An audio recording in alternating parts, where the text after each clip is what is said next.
The Tshwane Council was unconvinced and voted unanimously to have him placed on suspension. Today, Mnisi will have an opportunity to state his case before the Madlanga Commission. Thabiso Koba, Eyewitness News, Pretoria. The case against the son of former Zimbabwean president returns to the Alexandra Magistrates Court today. Bellarmine Mugabe and his co-accused Tobias Matonze have been in custody since last month after allegedly shooting an employee at their Hyde Park home in February. The case was postponed at their last appearance to give time for plea negotiations. Dimakatso Lishoro reports. Bellarmine Mugabe and his co-accused Tobias Matonze have been remanded in custody after they abandoned their bail application, choosing instead to go ahead with plea negotiations. But the defense and state were unable to reach an agreement last month, resulting in the case being postponed for a final time to today. This comes after multiple postponements following electricity challenges at the court and disagreement on plea negotiations. The duo are facing 7 charges, including contravening the Immigration Act, attempted murder, and illegal possession of a firearm. This has to do with an alleged shooting of an employee at their posh Hyde Park home earlier in the year. Dimakatso Leshoro, Eyewitness News. Eastern Cape Premier Oscar Mabuyane has hit back at EFF leader Julius Malema's claims that he obtained a fraudulent university qualification. Malema told his supporters in the province yesterday that Mabuyane should be investigated for his master's degree from the University of Fort Hare. Mabuyane says he's instructed his lawyers to explore legal action against the EFF leader.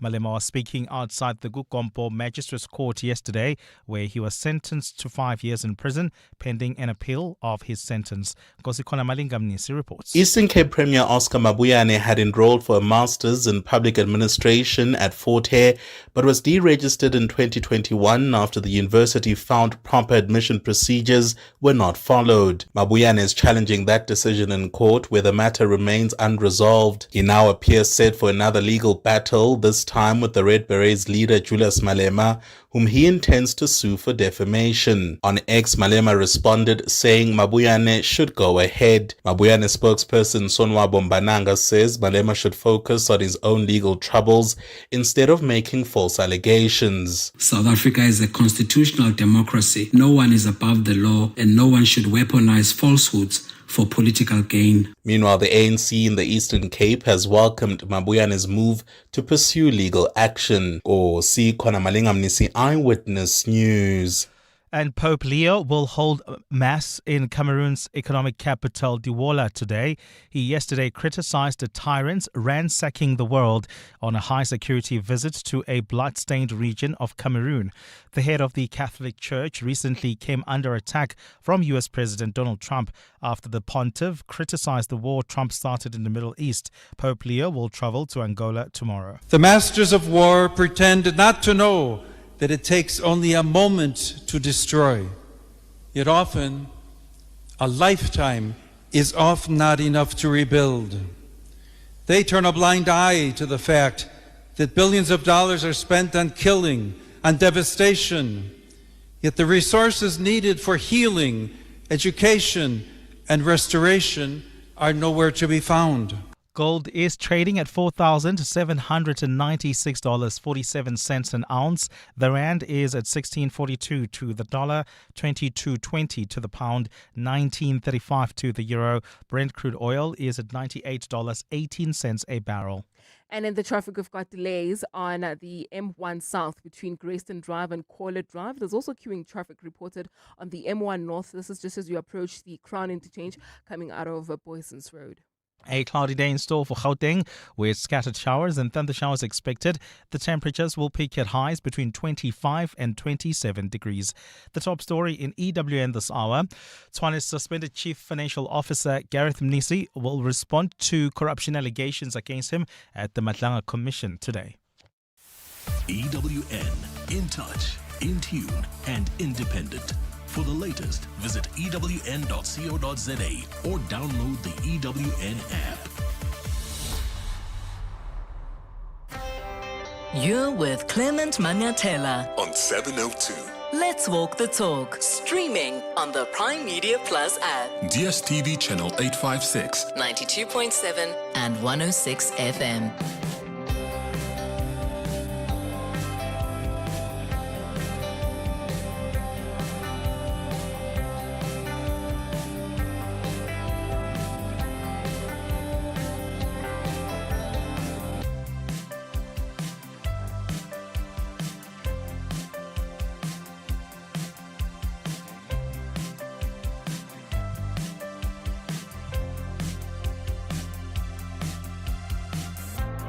7 minutes after 9 o'clock. Dumelang. Happy Friday. Welcome to the Clement Manyathela Show. We're so excited to have you join the 702 family this morning. It's the right way to start your day. I guarantee you. I hope you've had a wonderful week, and I hope you are going to wrap it up on a good note, vandag. Every Friday, we do Gratitude Friday on the 702 open line. This is where you can call us on 011-883-0702 to tell us what you are grateful for this week. Alternatively, you can send a WhatsApp on 072-702-1702. What are you grateful for this week? Come on, share it with us. We want to celebrate with you. So, do you think Magistrate Toinette Olivier was harsh in her sentencing of the EFF leader, Julius Malema? We focused the whole hour on this yesterday on the show after the sentencing, analyzing it and looking at the potential consequences and what processes will follow next. But the debate continues. So if you have some thoughts to share about the sentencing, feel free to give us a call or send a WhatsApp voice note. As I said yesterday, this judgment very much reminds me of the time when the Constitutional Court sent President Zuma to jail. It was unprecedented. But it was important for our constitutional democracy and the rule of law. It was important for the supremacy of the rule of law, and the authority of the apex court was actually quite affirmed. And I can't help but draw some similarities with what we are seeing with Julius Malema's case. And let me explain what I mean. When the Constitutional Court ordered that President Zuma be imprisoned, they argued that a suspended sentence or a coercive order will be futile. In fact, it would be inappropriate in this case because Zuma had repeatedly reiterated he would rather be imprisoned than cooperate. So they were very clear, the justices, in that it defied logic that a suspended sentence, which would give him, Zuma that is, another opportunity to comply, would be effective because he has already said he is not prepared to comply with the court. So, looking at Julius Malema's case, he hasn't shown any remorse for his actions. There's lack of accountability for his actions. He argued in court that the gun that was used was a toy gun. But ballistic evidence has proven otherwise. Ballistic experts confirmed that live ammunition had been fired from the gun. Julius Malema, also through his lawyers, tried to argue that there was an absence of DNA evidence that he handled the firearm. And yet, a video of him firing the firearm was shown and accepted by the court. Some of you have seen it. And yet, he still wants to act like he's a victim. He hasn't said, I messed up. And yes, don't get me wrong, guys. AfriForum doesn't like Julius Malema. They invested in his fall, and they are no doubt using this case to get to him.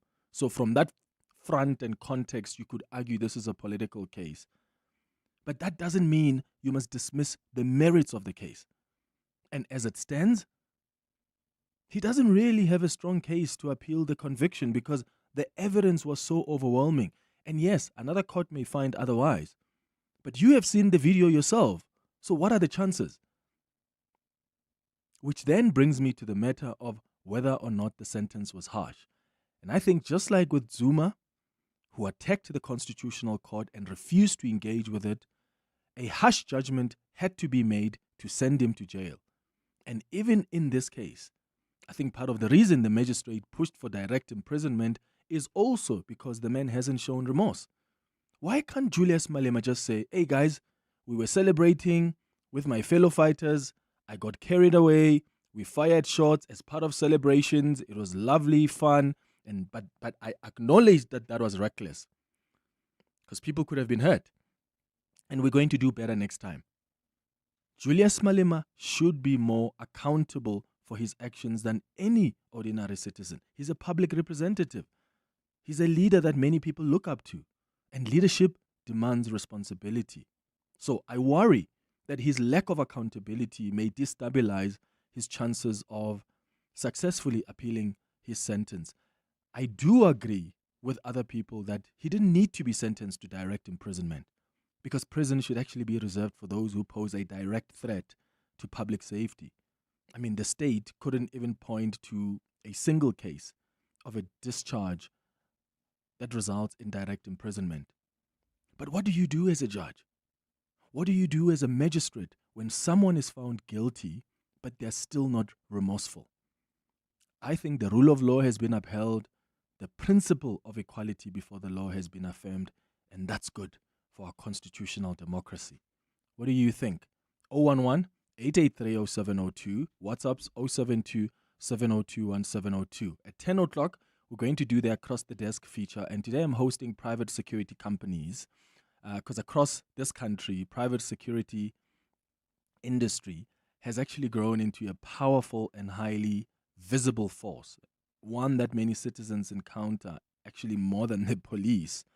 From gated communities and shopping centers to schools, hospitals and businesses, the private security companies have become quite central to how safety is managed in our daily lives.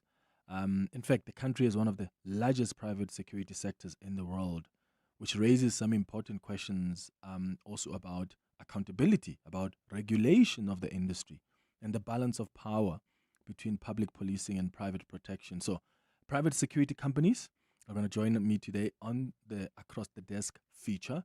And if you've got your own questions, maybe you're in the industry yourself, you've got concerns, please, let's all have a conversation at 10 o'clock.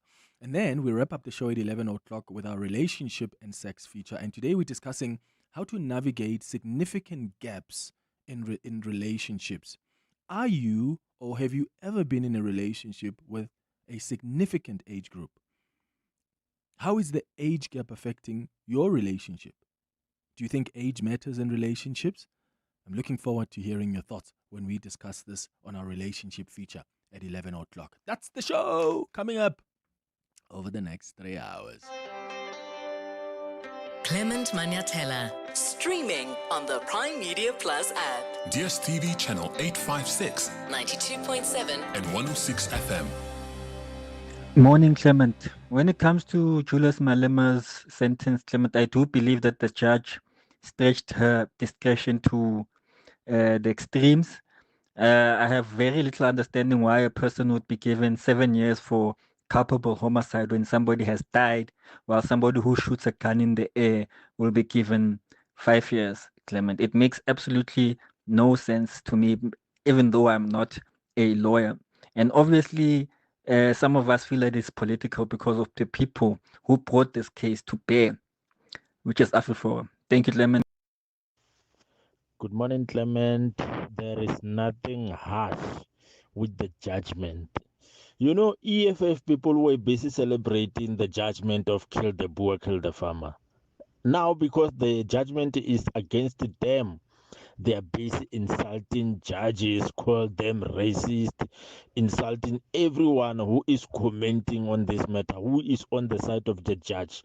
So there's nothing harsh. There's nothing harsh. What Julius Malema did was wrong, because those people are the ones who are making these laws. Now he's breaking his own law. Clement, that judgment was not harsh. He only got 5 years. He could have gotten 15. I don't know why you asked the question, because if it were a general member of the public, you wouldn't be asking the same question. I think it's balanced. I think it's actually quite lenient. He needs to go to jail. He committed a crime. Lishonolo, you were calling us from Midrand. What are your thoughts? Good morning. Good morning, Mani Major. Hey, Tsara. Okay, in fact. Jimnat, wena? A bit of flu, but get over right. Mani Major, this is where the black child must use this momentum and go forward with it. What happened yesterday, it's a wake-up call for all those black youth, for any black person, that the fight is not over. You understand? It is a wake-up call that the fight is not over. And this time, let me tell you, this thing it's AfriForum, okay? Yes, the rule of law or whatever has been made, but this is the sentence is very harsh, and you can see that it is racist. But imagine what needs to happen now. Just like it happened in 1994, We need these kids of these colonial settlers need to be dealt with. The only difference between now and 1994, it was that in 1994, when we dealt with their grandfathers, Mandela was there. Now there's no Mandela to save them.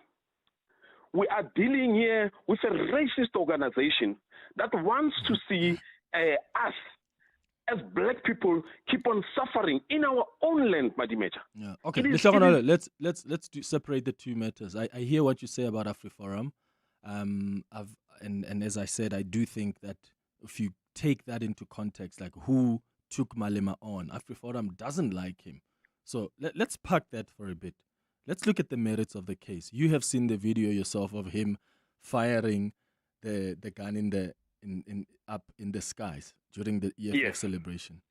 What do you think must happen to him for that? Knowing what you know about how illegal that is and how reckless that is, because somebody could have been hurt. Not only the fighters who were there, but someone in the community. So what do you think the accountability should be there? There should be accountability. Okay, there should be. We're not saying that there shouldn't be accountability. What should it be? Accountable. The case that came before this one, the similar case that before this one, the precedent that it has set needs to be followed. Nobody must now sunsack like this judge with her racist mind and come and say 5 years imprisonment. Okay, what should be the accountability then, Lehlogonolo?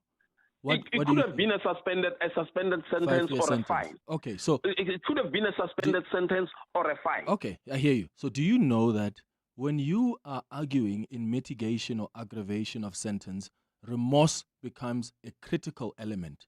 Do you think Julius Malema has been remorseful? Do you think he's learned from his mistake? I don't think he'll ever do that again. So then how responsible then is a judge who is ruling on the matter? So wait, you don't think he's going to do it again? No, I don't think he'll do it again. Has he said that? No, I don't think he'll do it again. So how do we know you are remorseful, Lehlogonolo, if you don't say to us, I will never do this again? I realize how reckless it was. How do we know you are remorseful?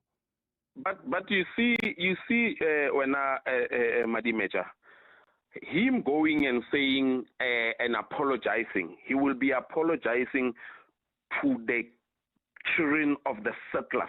No, Lehlogonolo, please, my brother, let's pack that. Those harsh, those words about settler, apartheid, racism, we get that. I want us to focus on the merits now, because then that then sort of blinds us. Let's look at the merits. I'm saying to you, Lehlogonolo, be fair. You have a leader of an organization who is firing live ammunition up in the sky. It's been proven in court. If you're saying to me that he'll never do it again, how does the judge know that? Because the judge needs to consider remorse in order to decide whether to go harsh or to actually go light. This man says, I didn't even do it. I don't think it would have made a difference, even if he did that. With that judge, I don't think it would have. Well, you don't know. Guess what? We would never know, Lehlogonolo, because Julius Malema has not said, I'm sorry, or I will never do that again. Well, let's see what the appeal will do. Lehlogonolo in Midrand, thank you so much for your thoughts. Mark, you are in Centurion. What do you think? Morning, Clement. Yeah, well, it's typical of the racists to play the race card. I mean, just like he calls white people and the judge racist, I could call black people racist like this, because everything's down to racism. You know, the gun laws actually came out after 1994 in the new constitution, though you can't blame apartheid or the colonial settlers or whatever for this. And like that previous caller said, firing a handgun indiscriminately in public carries an automatic 5 years. But if you fire a semi-automatic rifle with what Snyman had with him, and Julius Malema basically just grabbed it out of his hand and he started firing a shot, that's automatic 15 years.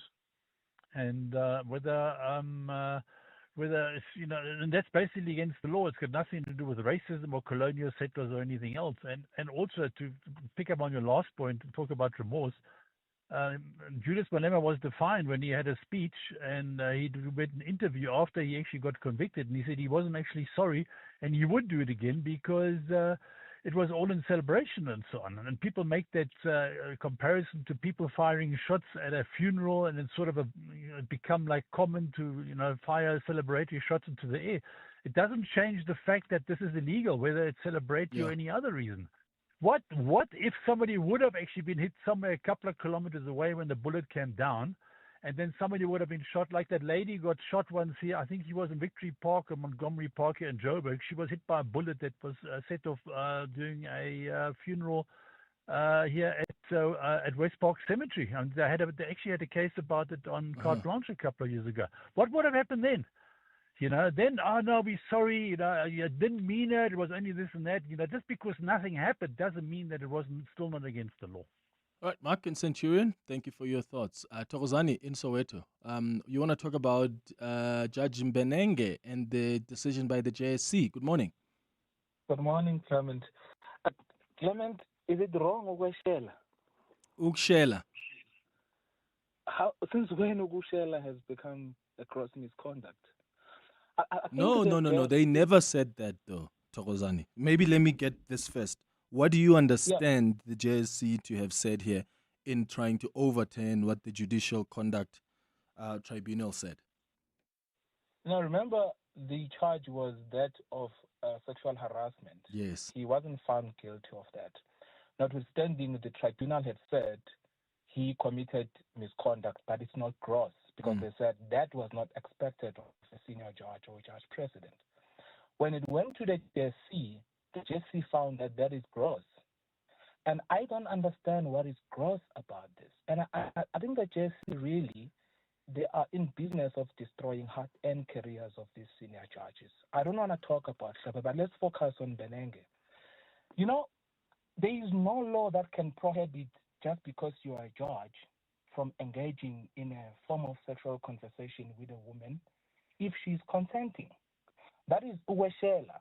And there is no law that really can dictate how I should approach a woman or what kind of there are standard rules, Thokozani. Of course, there are acceptable rules that you can go and approach a woman. You're not just going to go and spank them in your approach. You're not just going to go there and whistle at them and you start kissing their cheeks because you're approaching them. So there are acceptable rules. And here's where I want to challenge what you're saying. I think the JSC, at least from my understanding, what they've been trying to say is that the judge doesn't actually realize how inappropriate his actions were. So even they said in their report that the tribunal failed to consider whether Mbenenge ought to have known that his conduct was unacceptable, bearing in mind the responsibilities entrusted to him by virtue of his office and the position of that complainant who was a junior. There's nothing unacceptable in what he did. Clement, one cannot dictate the private conversation, sexual private conversation I'm having with a woman. This woman is, for God's sake, she is 45 years old. She was married, she divorced, she's an adult. In this day and age, you can simply block someone who you don't want to have a sexual chat with. It cannot be that it's a power dynamic. She was not reporting to the JP at all. That's the judge president who still has a significant influence over the people that this woman reports to. Then in the judiciary, we shouldn't have judges that are married to registrars. There are judges, I can tell you now, in different divisions who are married to registrars, who are married to other judges. Are we supposed to now audit how they approach those women? No, but the women have already said yes, right? That's why they're married. The difference here is that this woman, at some point, she was playing along, but also this woman, at some point, was not playing along. She tried to say, I'm not interested, I don't want to do this, and the judge was insistent. And I think it matters, Thokozani, when you are in a powerful position like that. And here's the nuance we need to understand. The nuance there. Clement, one second, let me make this. I'll give you a chance to come in now.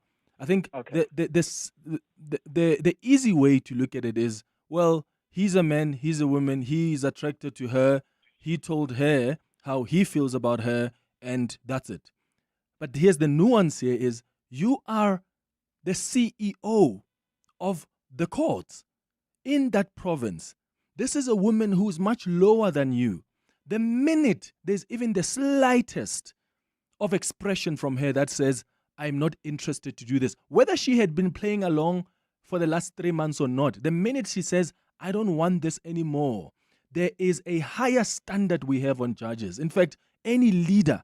So you must be able to be matured enough as a leader to go, okay, I have to step back here because I understand how problematic this entire thing could be, not only for myself, but for the institution that I represent as well. Clement, there's nothing gross here. And I think the JSC must be criticized. And I hope this judgment will be. And this thing really impacts God.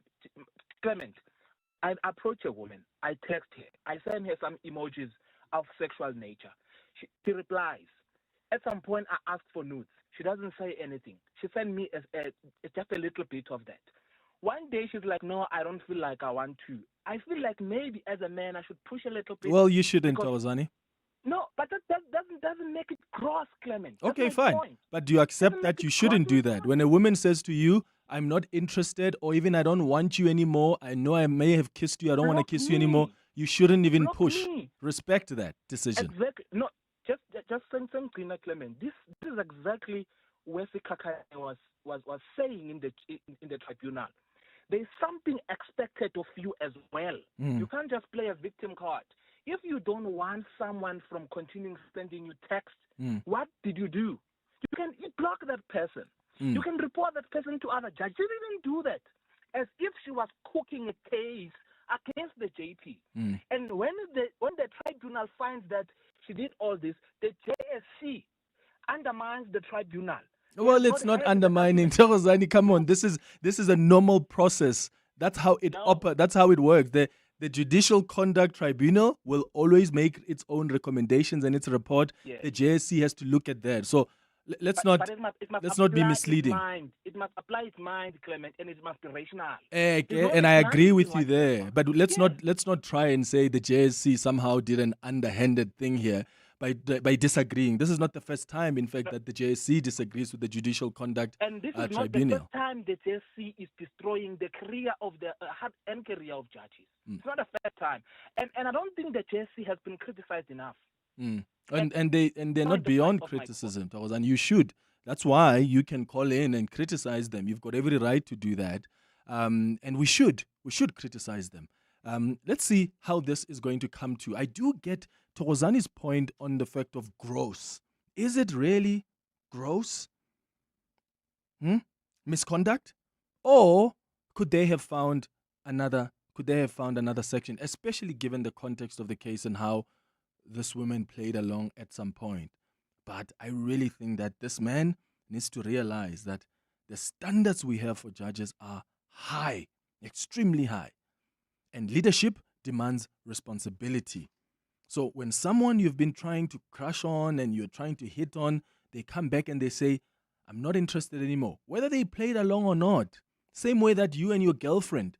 The fact that your girlfriend or your boyfriend slept with you yesterday doesn't mean that you are entitled to conjugal duties tonight. If they say no, that is a no. And you need to respect that. And as a leader, goodness, the expectation is much, much higher than that. It's 9:30. Time for the latest in Eyewitness News headlines. AB, Abosh, Matsimela, I see you. I'll come to your calls after the latest. Fiso, hi. Thanks, Clement. Good morning. Tswane's suspended Chief Financial Officer Gareth Mnisi will respond to corruption allegations against him at the Madlanga Commission. Mnisi has been implicated in alleged tender rigging at the Metro by directing the awarding of contracts to his preferred bidders. He was placed on precautionary suspension earlier this week, but he's denied the accusation, saying they have no factual basis. The case against the former son of former Zimbabwean president returns to the Alexandra Magistrates Court today. Belen Mugabe and his co-accused Tobias Matonze have been in custody since March after allegedly shooting an employee in their Hyde Park home in February. The case was postponed at their last appearance to give more time for plea negotiations. And United Nations Chief Antonio Guterres has welcomed the 10-day ceasefire between Israel and Lebanon and has urged all participants to fully respect the truce.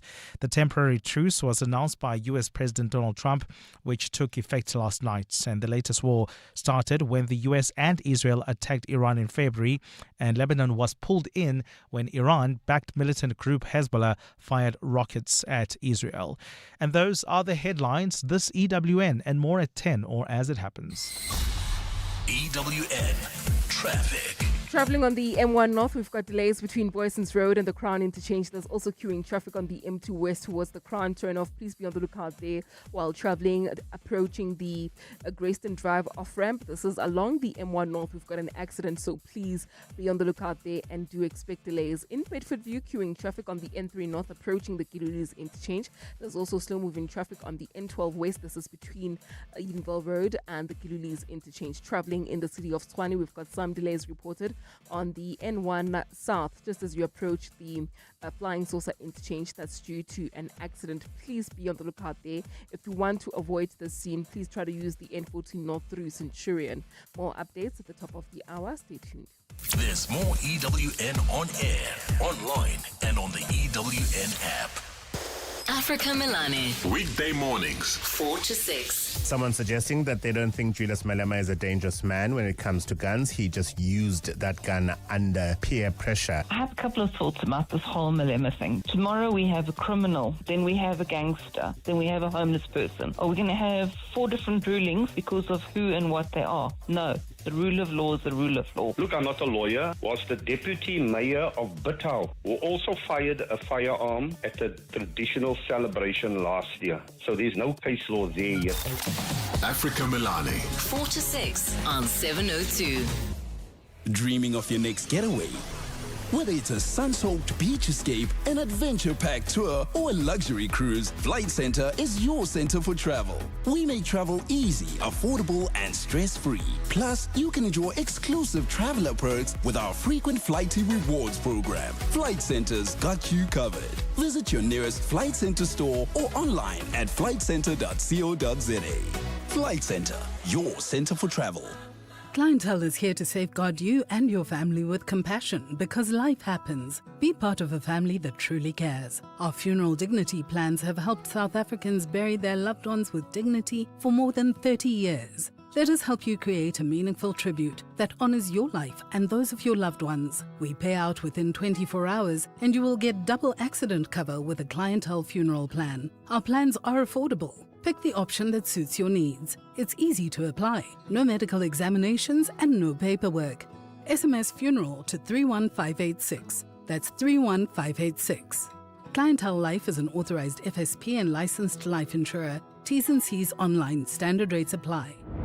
When was the last time you felt something?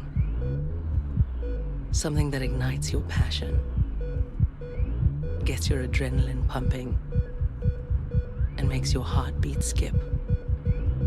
When was the last time you fell in love? Introducing the new Alfa Romeo Junior with 280 horsepower and standard park assist. Learn to love again. Visit alfaromeo.co.za to book a test drive.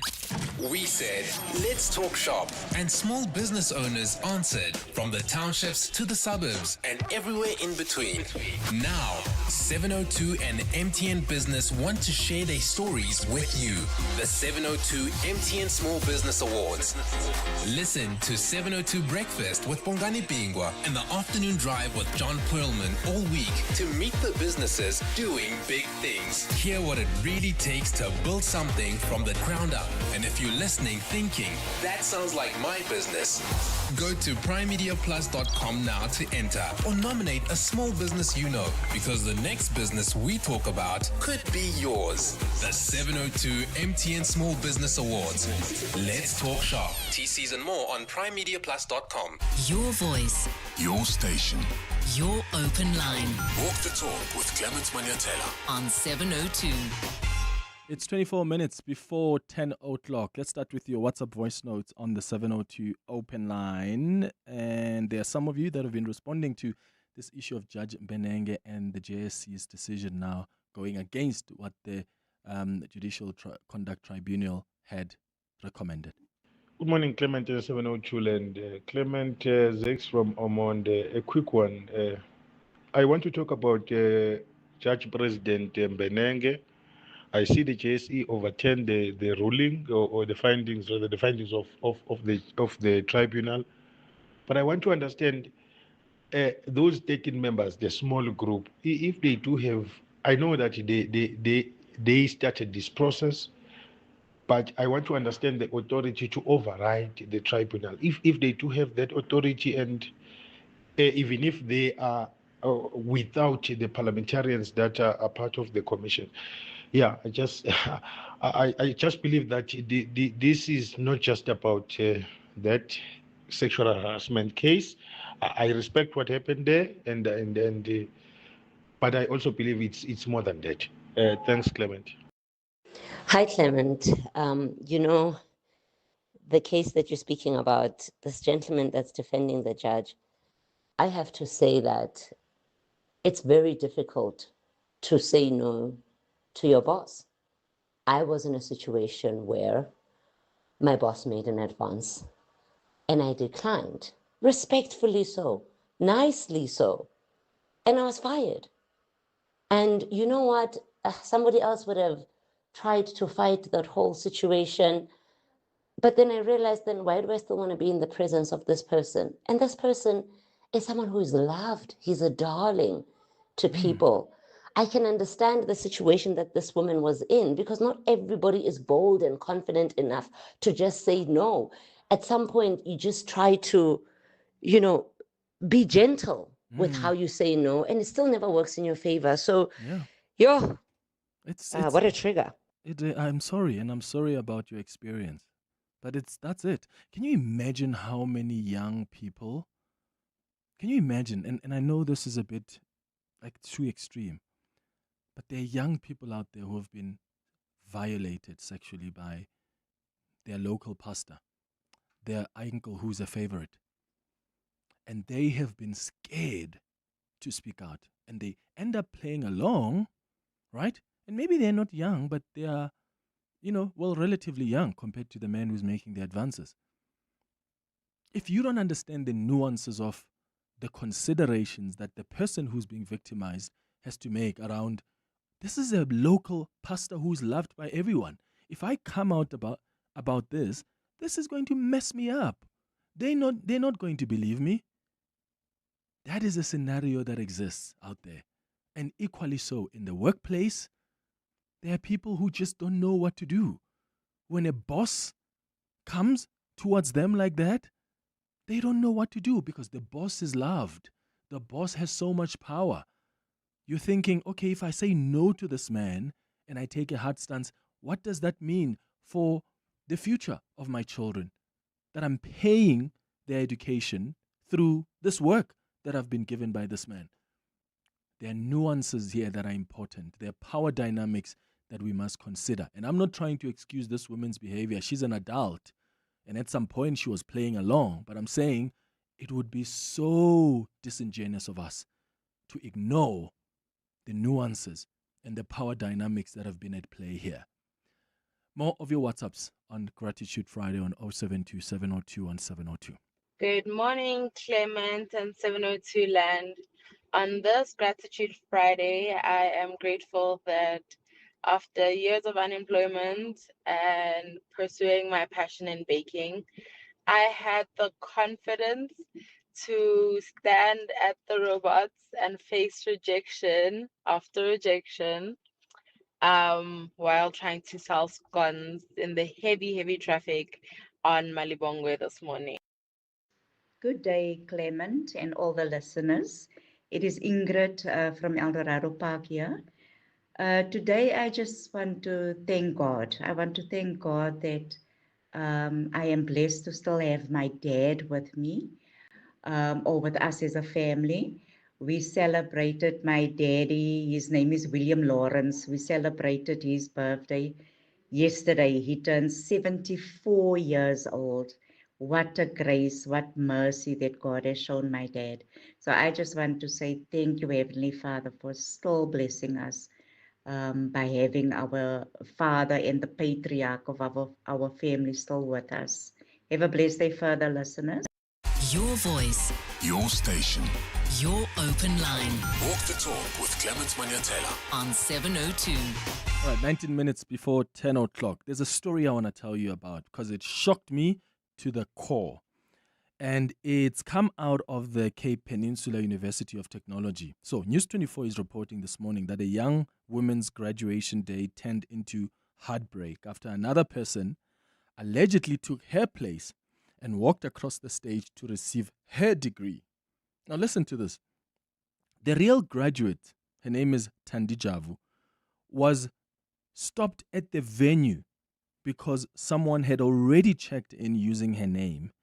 Meanwhile, the alleged imposer, his name is Sihle Joseph, who wasn't even eligible to graduate, went on to graduate in front of everyone. He then went and posted pictures of the graduation on social media saying hard work pays. His family was even at the graduation. So to cut the long story short, he has since returned the certificate, in my understanding, and he told his classmates that confronted him that he was scared to tell his parents that he failed and wasn't eligible to graduate. So the university is now investigating and he could face some serious consequences, including fraud charges. So I'm going to bring in now Lauren Kensley first, and I want to really get your thoughts on something. But Lauren Kensley is the spokesperson for CPUT, where this incident took place. Lauren, thank you so much for coming through. Good morning. Hi, Clement. I'm as shocked as you are, so it's a pleasure to chat it through. I mean, the fact that they announced someone's name and this man was confident enough to just go walk on stage, take pictures, post about it is so wild. Are you able to explain to us as an institution, how was this guy able to make it into the graduation center when he is not eligible to graduate? Yeah, so obviously we were equally puzzled yesterday when news of this broke. What actually happened was he has not been a registered student since 2023. What? He's obviously been pretending to his family that he has been studying, and things have now come to a head because of his graduation series. So what he did, and what has become a growing trend with graduates, is that they sell their graduation tickets. We even have stories where graduates will sell tickets to their own parents, to make money off of them. It's really abysmal behavior, actually. But so what we think, it's actually not true that Thandi was stopped at the venue. So this, I'll give you a very brief rundown. He would have bought tickets, kind of black market, to be able to access the venue. That gets you past security. The security checks are rigorous. You do not get into that. We are working campus in and around graduation happening. So it's not just free for anyone to walk into that. So he accessed the venue in that way. And then what he did once he was in the venue, wearing a graduation gown, which he would have hired on his own account, because anyone can hire a graduation gown from these vendors, he then chair hopped. So if somebody came the same way you would in the movies, if you sat on someone else's chair, when they arrive, you say, oh, sorry, and you move. Thandi Javu was 3 hours late for her own graduation. So she was never going to walk the stage anyways. People were already moving back to the offices by the time Thandi arrived. So what this fellow did was sit down. Obviously, her chair was free, took her name card, and then walked across the stage. Collected the certificate. But the other classmates probably were so shocked. They're probably thinking, but this is not Thandi. Thandi is female. Yeah, I think that, the fact that he used a female's name card means that there obviously weren't that many seats available. Yeah. But the absolute ball, I think, and thick-skinnedness to walk across the stage, celebrate, and then go home and celebrate as well. Yeah. So what's going to happen now, Lauren? Has he returned the certificate to this lady, to Thandi? Not to my knowledge. As far as I'm aware, he has completely blue-ticked her. So our own processes actually flagged it very quickly. Thandi obviously did arrive too late for her actual graduation, and we were engaging with her just about, okay, well, let's go help you get your certificate. So that is what happened. So we went to our assessment and graduation center. Well, she was along, and then they said, well, your certificate's been collected. And that's how the investigation very quickly took off. And then because we live streamed the entire event, we watched the live stream. She recognized this guy from back then, even had his number. Yeah. So there was engagements between the two of them. So fraud charges here, are those going to follow? What are you doing as an institution now? Because this guy is not like he's one of your students. He hasn't been registered there since 2023. So how limited are you in what you can do? Yeah, I think internally it is limited, although we will be meeting Thandi today. I think it's at around 1 o'clock. So that just kicks off the process, the formal process. And SAPS will definitely be involved. It's fraud, what he did. It is. Yeah. Lauren Kensley, thank you for popping in to chat to us. She's a spokesperson for CPUT. I claps once. I have never, ever heard anything like this. How do you confidently go on stage when another person's name is being called and you go graduate knowing full well you don't deserve that? Knowing full well you're not eligible to. In fact, you haven't been registered there since 2023? Which then, to me, begs the question. Have you ever seen people who lie and their lie just goes too far? Because beyond the shock, this raises the bigger question of how far people are willing to lie. How far people are willing to even maintain that lie. Or to create a life that isn't theirs. We've seen it before with fake qualifications, people lying their way into jobs, lying their way into relationships. But sometimes the lie starts small until it spirals completely out of control. Have you ever seen a lie that goes that far? Or maybe someone lied about their qualifications, their job, or even who they were, and it eventually blew up? Or are you still watching it play out? Or have you ever been caught yourself in a situation where the truth came out in a shocking way? Because, wow, the story is crazy. Give me a call on 011-883-0702. WhatsApp's on 072-702-1702. Bathong. Clement ke me tlholo mangwe bolelang eo. Like, maybe I don't understand. Like a person would pretend to be somebody else, receive somebody else's certificates, pose as them, celebrate as them, and yet it's not them. Yeah. Oh, woman. Like, what kind of a person would do something like this? Oh, no methodology you will mara ha ke o fetella. But parents would come and celebrate, yet it's a fake celebration. Imposter, stealing somebody else's identity. Isn't it crime? No, she must be arrested. No. Whether she felt or not, she was afraid to tell her parents she must be arrested. An example must be set. Yeah, it's fraud. And the police will have to get involved. News 24 is reporting that they spoke to some of the classmates, and apparently he told the classmates that the reason he did that is because he was too scared to tell the parents that he won't be graduating. So, yeah. But guys, you never know. Someone is probably listening to us right now and they've done the same thing. Yeah? Because sometimes we think things are wild, but not so much. They are common. So, are you that person? Have you ever tried that at a graduation ceremony? This guy even went and posted pictures. You know what the tagline was? Hard work pays. In a graduation ground, he posted a picture holding a certificate that belongs to somebody else. Yo, Saudha, alive with possibilities. It's 10 minutes before 10. 702 Breakfast with Bongani Bingwa. My show is about getting you informed by the time you get to the office, your place of business, or wherever you need to go. Hopefully, you have a fairly good idea what's happening in Johannesburg, in Gauteng, and around the world. We want you to be part of those water cooler conversations, and you will be part of those conversations because you'll be a better informed citizen. What I like about the 702 family and 702 land is the ecosystem system that we have built, the community. It's all about connection because we may be different, but ultimately the people you talk to and the people you hear are facing issues just like you. 702 Breakfast with Bongani Bingwa, weekdays from 6 to 9 a.m.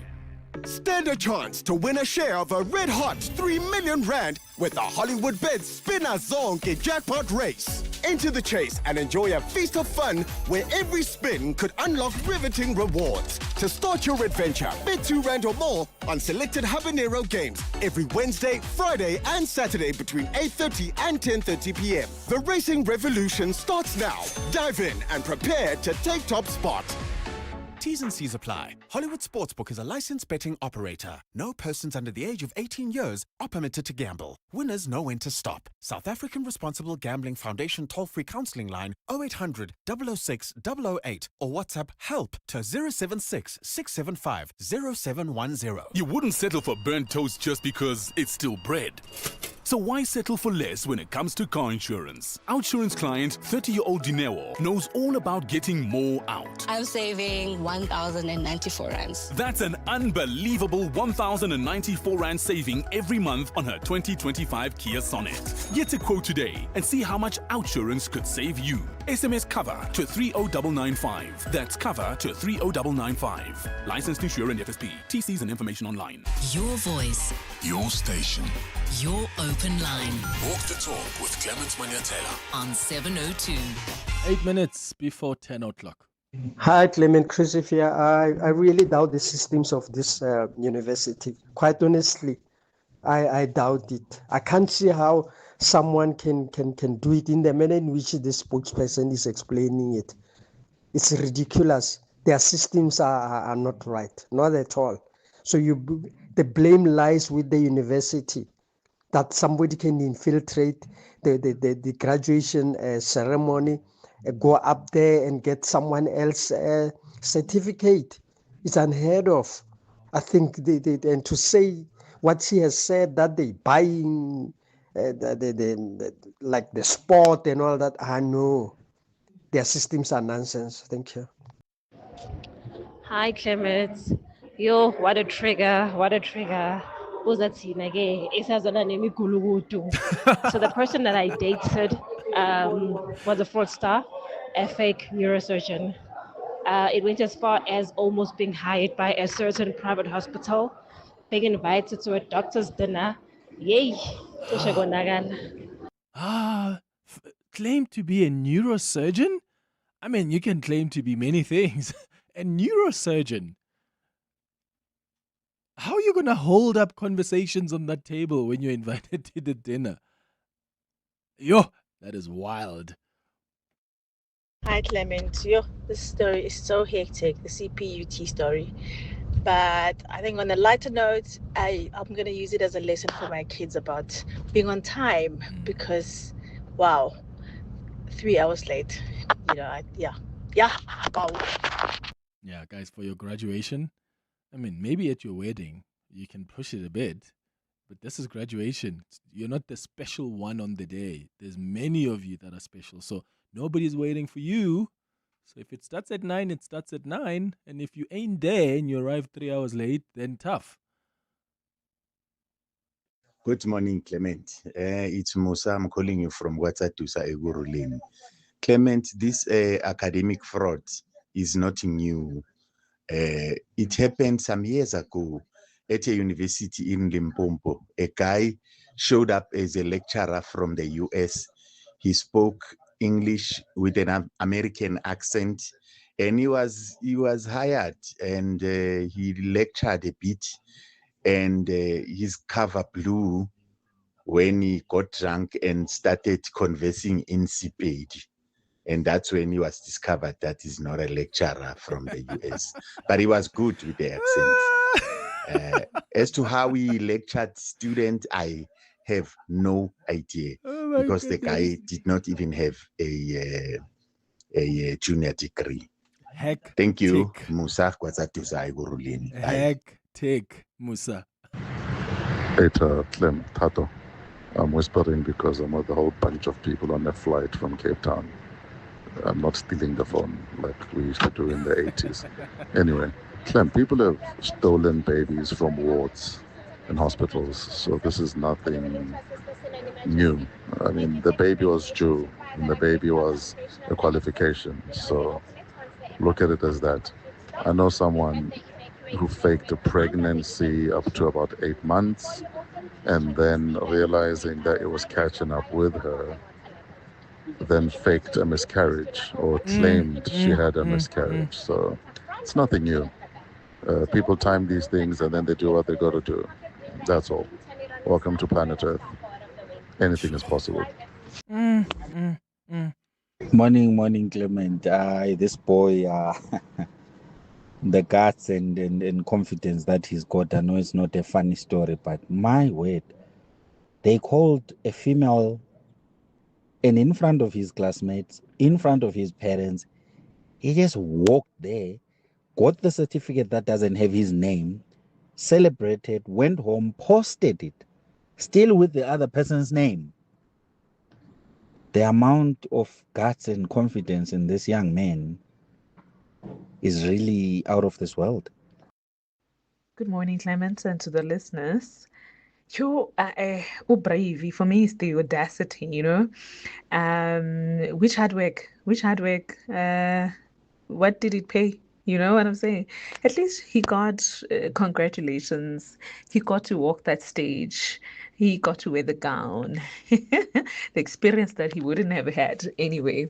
But it doesn't change the fact that it's conspicuous. He must be charged for impersonation and fraud. Most definitely must be charged.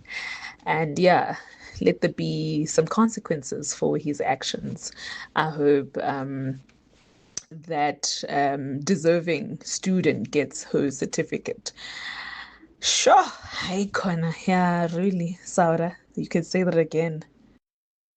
Hey, Clement, I had a friend, he's still my friend, but we were in varsity together. He did something similar. He failed to inform his mother that he had failed, so she was paying his school fees to him, and she pays boarding.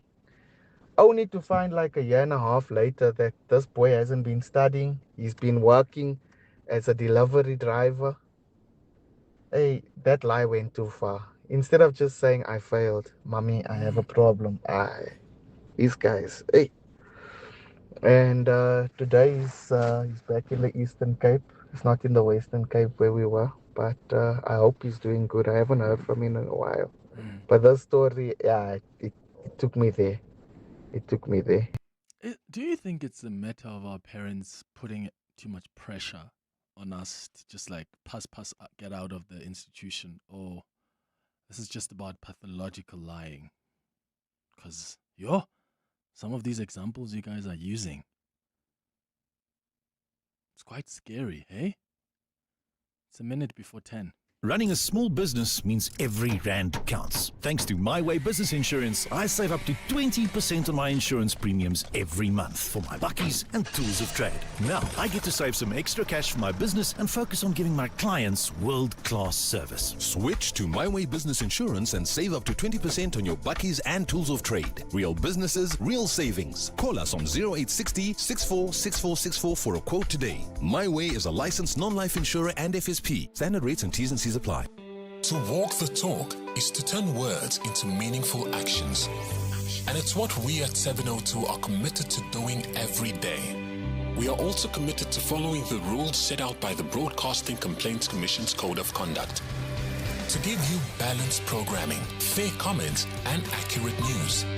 But if we stumble along the way and you feel we are not living up to the code, let us know on comment@702.co.za. And if after that you're still not happy, you can direct your complaint in writing to the Broadcasting Complaints Commission. Email bccsa@nabsa.co.za.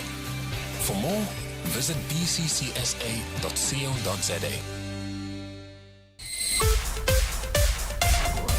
This is EWN.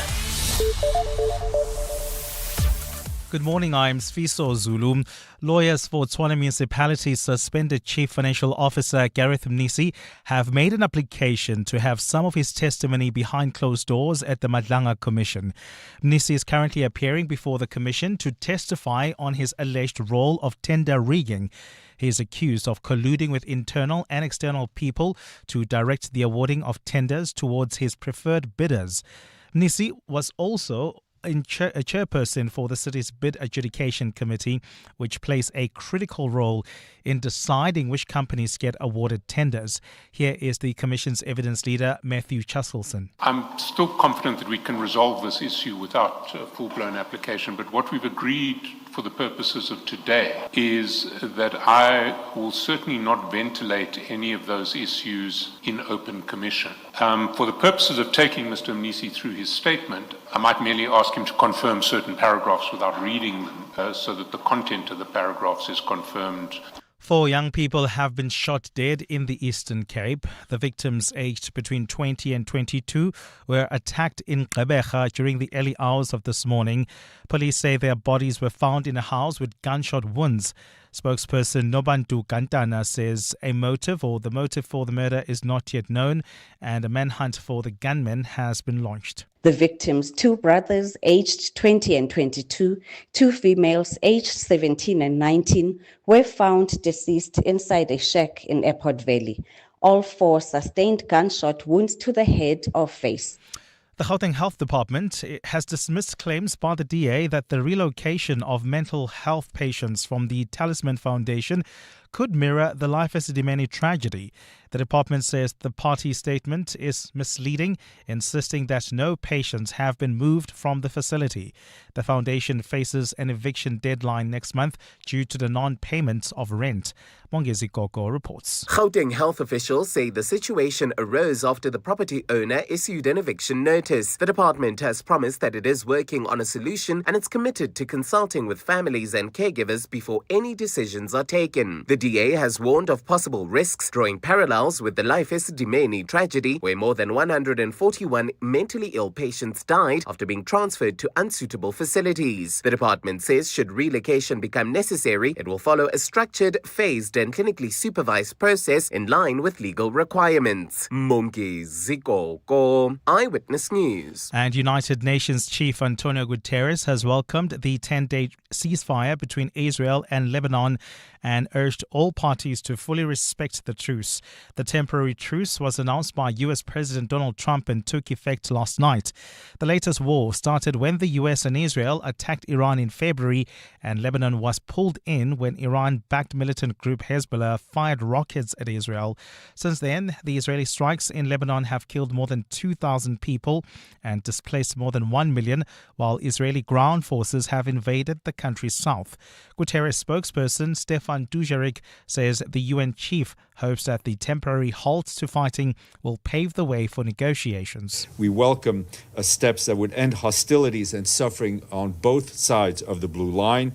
The United Nations, through our political and peacekeeping missions, remains ready to support these efforts and continues to urge the full implementation of Security Council Resolution 1701. Gold is trading at $4,796.47 an ounce.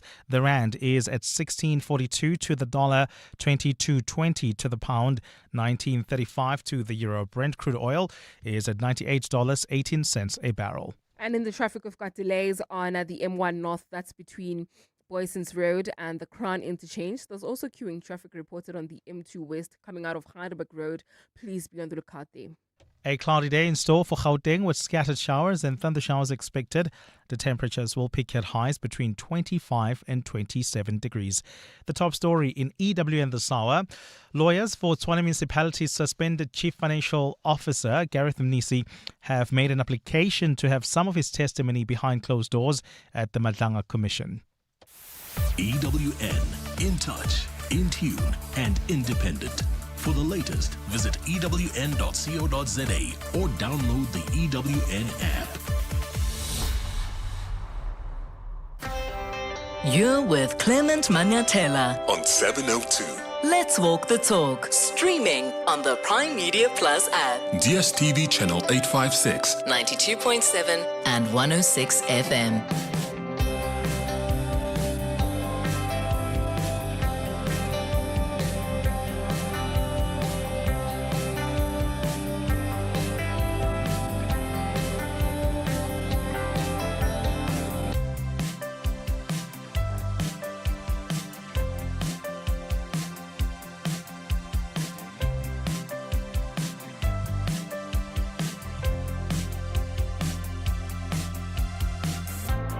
6 minutes after 10 o'clock. Dumelang, welcome to the second hour of the Clement Manyathela Show.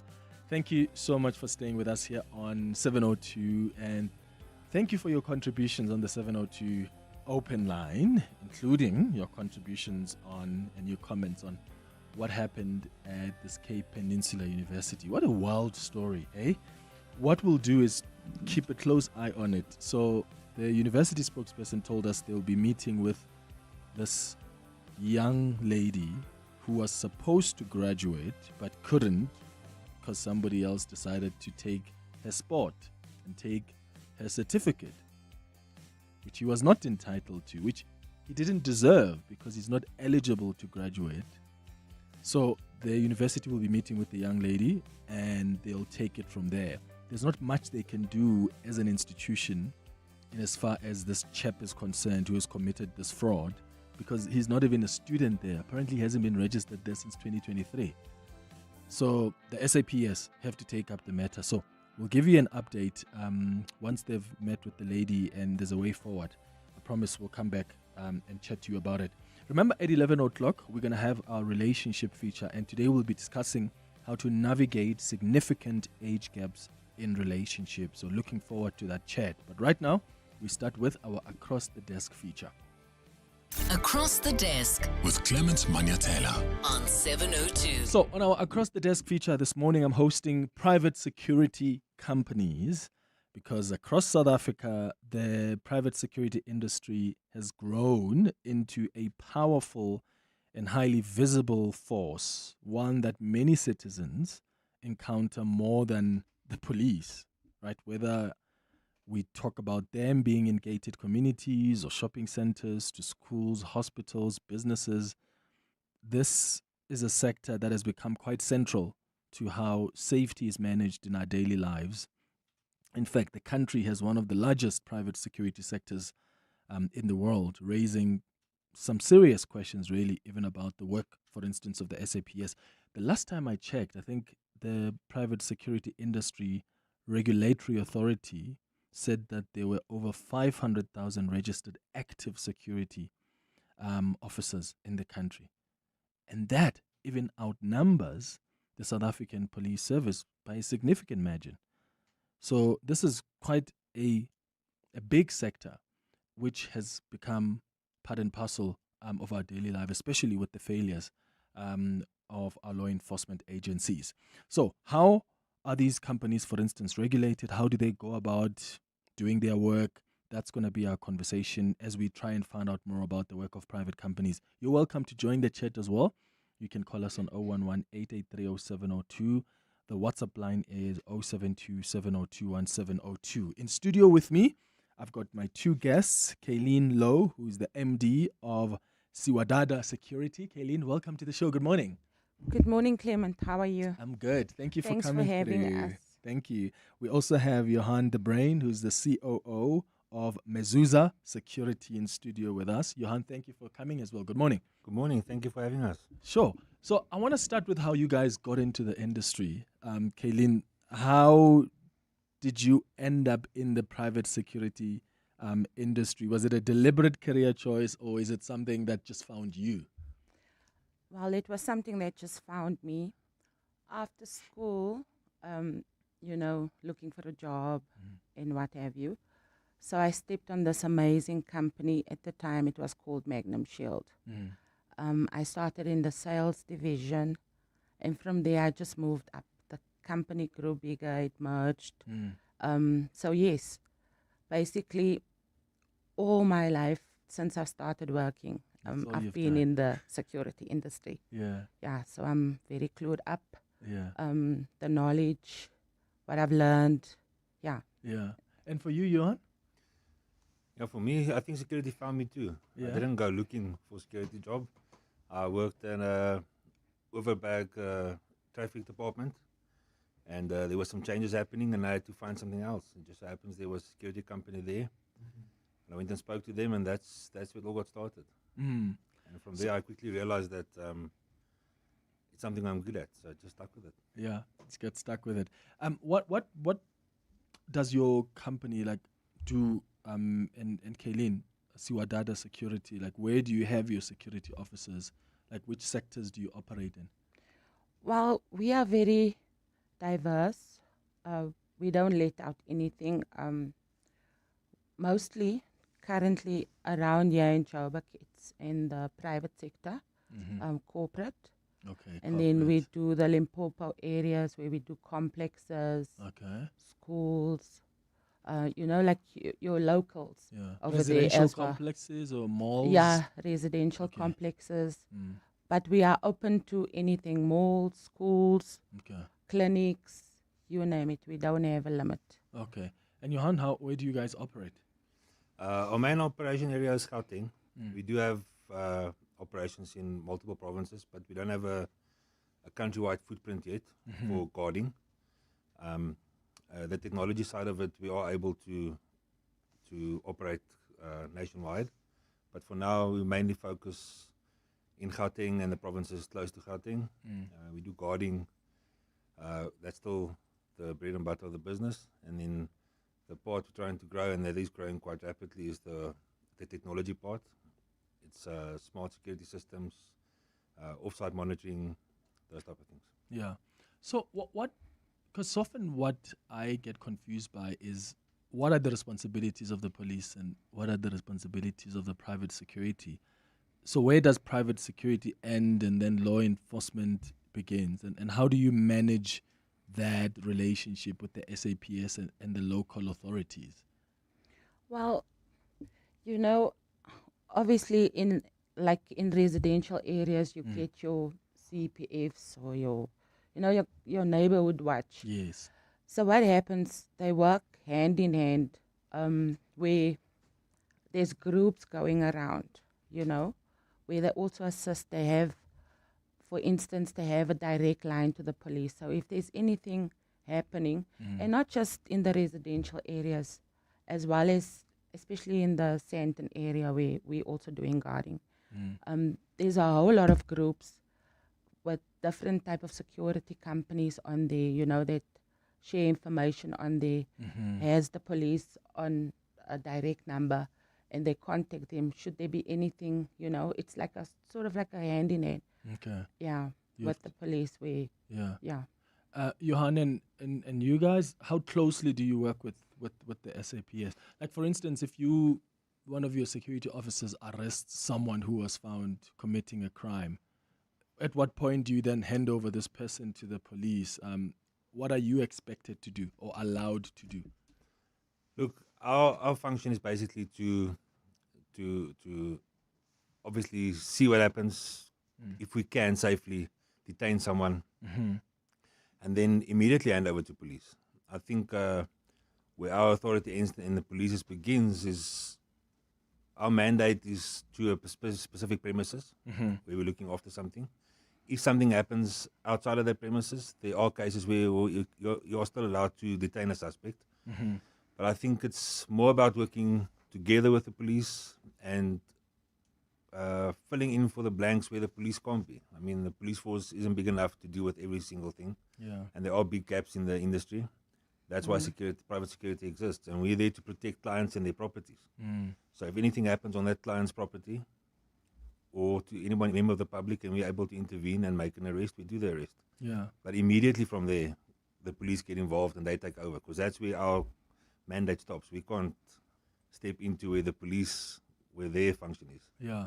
What do you think has led to the private security industry growing so exponentially? Because, I mean, over 500,000 officers compared to, like, with the SAPS, that's marginally high. that difference. And I wonder if is it because from your observation, people are just finding that there is less and less trust in the SAPS, or people just understand that the SAPS doesn't have enough capacity, so it's better to really find ways to protect ourselves. Well, how you also find it easier is technology and innovation. You know, where, example, you call the police, it takes a while for them to come out. So, like Johan just said now, you do the best as a security company to try and detain the person in the way, because there's certain things that the security industry is not allowed to do, because that is like what the law enforcement is supposed to do. So basically, people have to look out for each other, whether it's companies, whether it's at home, in your street, in your neighborhood. So people have to step up. Yeah. Yes. Do you find, Johan, that there's often conflict with the police? Or most of the time, there's quite a smooth working relationship? I think the majority of the time there's a smooth partnership between police and security companies. They also know that we do a big function that they cannot. It's just impossible for the police. I mean, you can see with the size of the security force compared to the police force, there is a big demand for safety and security, which just can't be provided by police alone. So where they can't, where they fall short, we step in, but there's also a point where we can't go any further and our mandate stops and they have to step in. But I'd say the majority, almost always, it's a smooth partnership between police and security companies. How do you compete in a market that is so intensely competitive and so highly regulated? Do you find, Kayleen, that somehow destabilizes you as a private security company? Because sometimes when you've got an industry that is so competitive, sometimes then you even have private security companies fighting each other. What's been your observation? Well, like I say, it's identity to your company. And what are you doing differently from the next security company? There is something that's supposed to stand out, you know, whether it's servicing your client to the fullest, to the best of your capability, but you have to stand out, whether it's the discipline with the cards, you know, but it's uniqueness, basically. That uniqueness. Yes. Do you find the conflict exists, Johan, among other companies? I don't know. From my point of view, competing in a tough market, you have to be honest. You have to have trust with your clients. You have to have accountability. There also needs to be innovation. It can't just be one thing. You must develop. Yeah. As crime trends change, you have to adapt as well. Yeah. You have to build products and services that can accommodate and counter those things. Yeah. What are some of the products that you guys have built? Kayleen, how has this private security industry changed over the past couple of years, especially in terms of technology? Because clients now have expectations, and then there are threats that you're managing as well. How has innovation played a role for your company? Well, these days you have, example, you have cameras in the vehicles where you can actually do a chase and have evidence or whatever the case, but with this Poppy Act and everything. There's a whole lot of things. Example, moving away from paperwork and using the form of tablets or technology like a Android or something to that extent. It's very diverse. And for you, Johan? I think most of the security, all the products out there, the technologies are available to everybody. I think you need to know enough about a wide variety of things. You can never know everything, but you need to know enough about the variety of products and things that are available out there in the market, and then put them together to best serve your clients. I think building combination, security is not just a guard. It's not just one layer. The guard's there and now everything's safe. It has to be a combination of a physical body. Sometimes it's not needed for physical body, but in most cases, physical body plus technology. There's camera surveillance with AI software that now helps us make more effective detections of intrusions. There are biometrics, facial systems. There's so many different products. You have to know a lot of products and then build the best combination of products to serve your client and his needs. Can you say no, though, to the police officers if they're looking for certain information and they come and they want maybe footage from, I don't know, the mall or from your vehicles, whatever technology you've used that could help them get to the suspect? What are your limits? Are you obliged to share that information? You can say no. They have to sometimes have a case number and a court order to get some information. Yeah. But why would you say no? Because if you work in partnership with police, at the end of the day, the goal is the same. Yeah. If they need information about an incident that happened, and it's video footage or whatever it is, we try and assist them as fast as possible, because the quicker you assist them, the quicker they can make the arrests. Yeah. And the more arrests we make, the more bad people are off the streets, and the safer the community will be. Yeah. So one of the things, Kaylin, I saw, which I thought was probably one of the ways we've seen the partnership between private security companies and the police was during the July unrest. Yeah. Because there are private companies that said, let's work together, let's protect the malls, let's protect, these properties that were under attack at that point. And I just felt, that was a good sign of proper cooperation, even though there were concerns about whether there's live ammunition used and how far the some of the private security companies had gone. But were you guys involved in any of the properties that were under attack at the time? In the local areas, yes. In the local areas. Yes, because that's where it mostly happened. Yeah. That's where it mostly happened, in the local areas. But if you've seen now, in the recent days, in the security industry, people are brave now. They're protecting their assets. They're protecting people's assets. It's like they were trained soldiers, or they went through the whole thing for policing. So people are brave now. They will protect whatever it takes. Yeah, we've seen that in Soweto as well, where the community says, we are going to stay up and protect our neighborhood. It's 23 minutes after 10 o'clock. We're going to go to some of the WhatsApp voice notes. Remember, you're welcome to also call us on 011-883-0702. I'm hosting private security companies on our Across the Desk feature this morning, just to find out more about the work that they do, what's challenging, what's not. So if you've got some thoughts, you've got a question you've always wanted to ask them, or maybe you are in the industry yourself and you want to raise some issues with us, you've got some inputs. 011-883-0702. Your WhatsApp's on 072-702-1702. Please, let's put on our headphones and listen to some of the WhatsApp voice notes that have come through. Good morning, Clement and your guest. Please ask them this question for me. The suspended Minister of Police, Mr. Senzo Mchunu, made a gazette saying that private security companies must not hold guns now in malls, schools, and public areas. How has that affected their work, and are they happy with that gazette? And I'm still seeing other security guards having guns around those areas. And then secondly, when they are moving on the road, they normally shine white lights. So as citizens, as civilians, must we really move out of the way for them?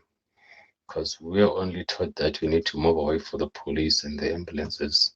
Thank you, Linda from Boksburg. Linda, thank you. Great questions there. Johan, the issues around guns, is that something troubling you guys, concerning you? Luckily, that's not affecting us at the moment. But I think in certain instances, there should not be weapons on site. I mean, schools and places like that, I think it just creates a safety risk. And it puts more lives at risk. But I think disarming, if I remember correctly, what they're trying to achieve is to disarm the police the security force. I think it's a bad idea, because where the police can't be, if you don't have guns, it's just going to be free for all for the criminals. So I think it's creating a problem. Yeah, sure. And the issue about white lights, is that standard across all security companies? Yes. Okay, how does that work? And should I move over when you are behind me and you're trying to come through? I would suppose it differs from person to person. Obviously, lights indicate what it is. If it's red lights, it's emergency. If it's white lights, it's security. If it's yellow lights, it's breakdown. But I don't think that they should abuse their power unless there's really an emergency or a chase, or they sort of like reacting to something that happened, or going out to an incident. Well, I feel it like the driver in front of them. I know it's a 50-50 situation. Some people will understand and some won't understand. But obviously, the security companies are not above the law, and they're not the law. Yeah, and they can abuse that. Yes. So that's interesting. I didn't know the differences in that. So yes, right. Red is emergency. It's ambulance. Blue is police. Blue, okay. Yes. And then white will be the security, armed reaction, whatever. And then breakdown will be your yellow lights. Ah, your yellow lights. Yes. Okay. I see. There's another voice note that's come through on 0727021702. Good morning, Clement. Clement Mpo here. Can you please ask the security personnel there that the information they take from us when we go into complexes, as per POPIA, what exactly do they do with it? Because they take our license disc, they take our licenses, they scan our licenses, they take pictures of us and our cars. What do they do with that information? Because that is a lot of personal information they gather from us. Can you please find out what they do with that information? Thank you for the question. Is that standard in your security company, that's what your officers have to do? Yes. No, it's not that we're trying to sell information. The only thing we're doing with the information is to verify who you are.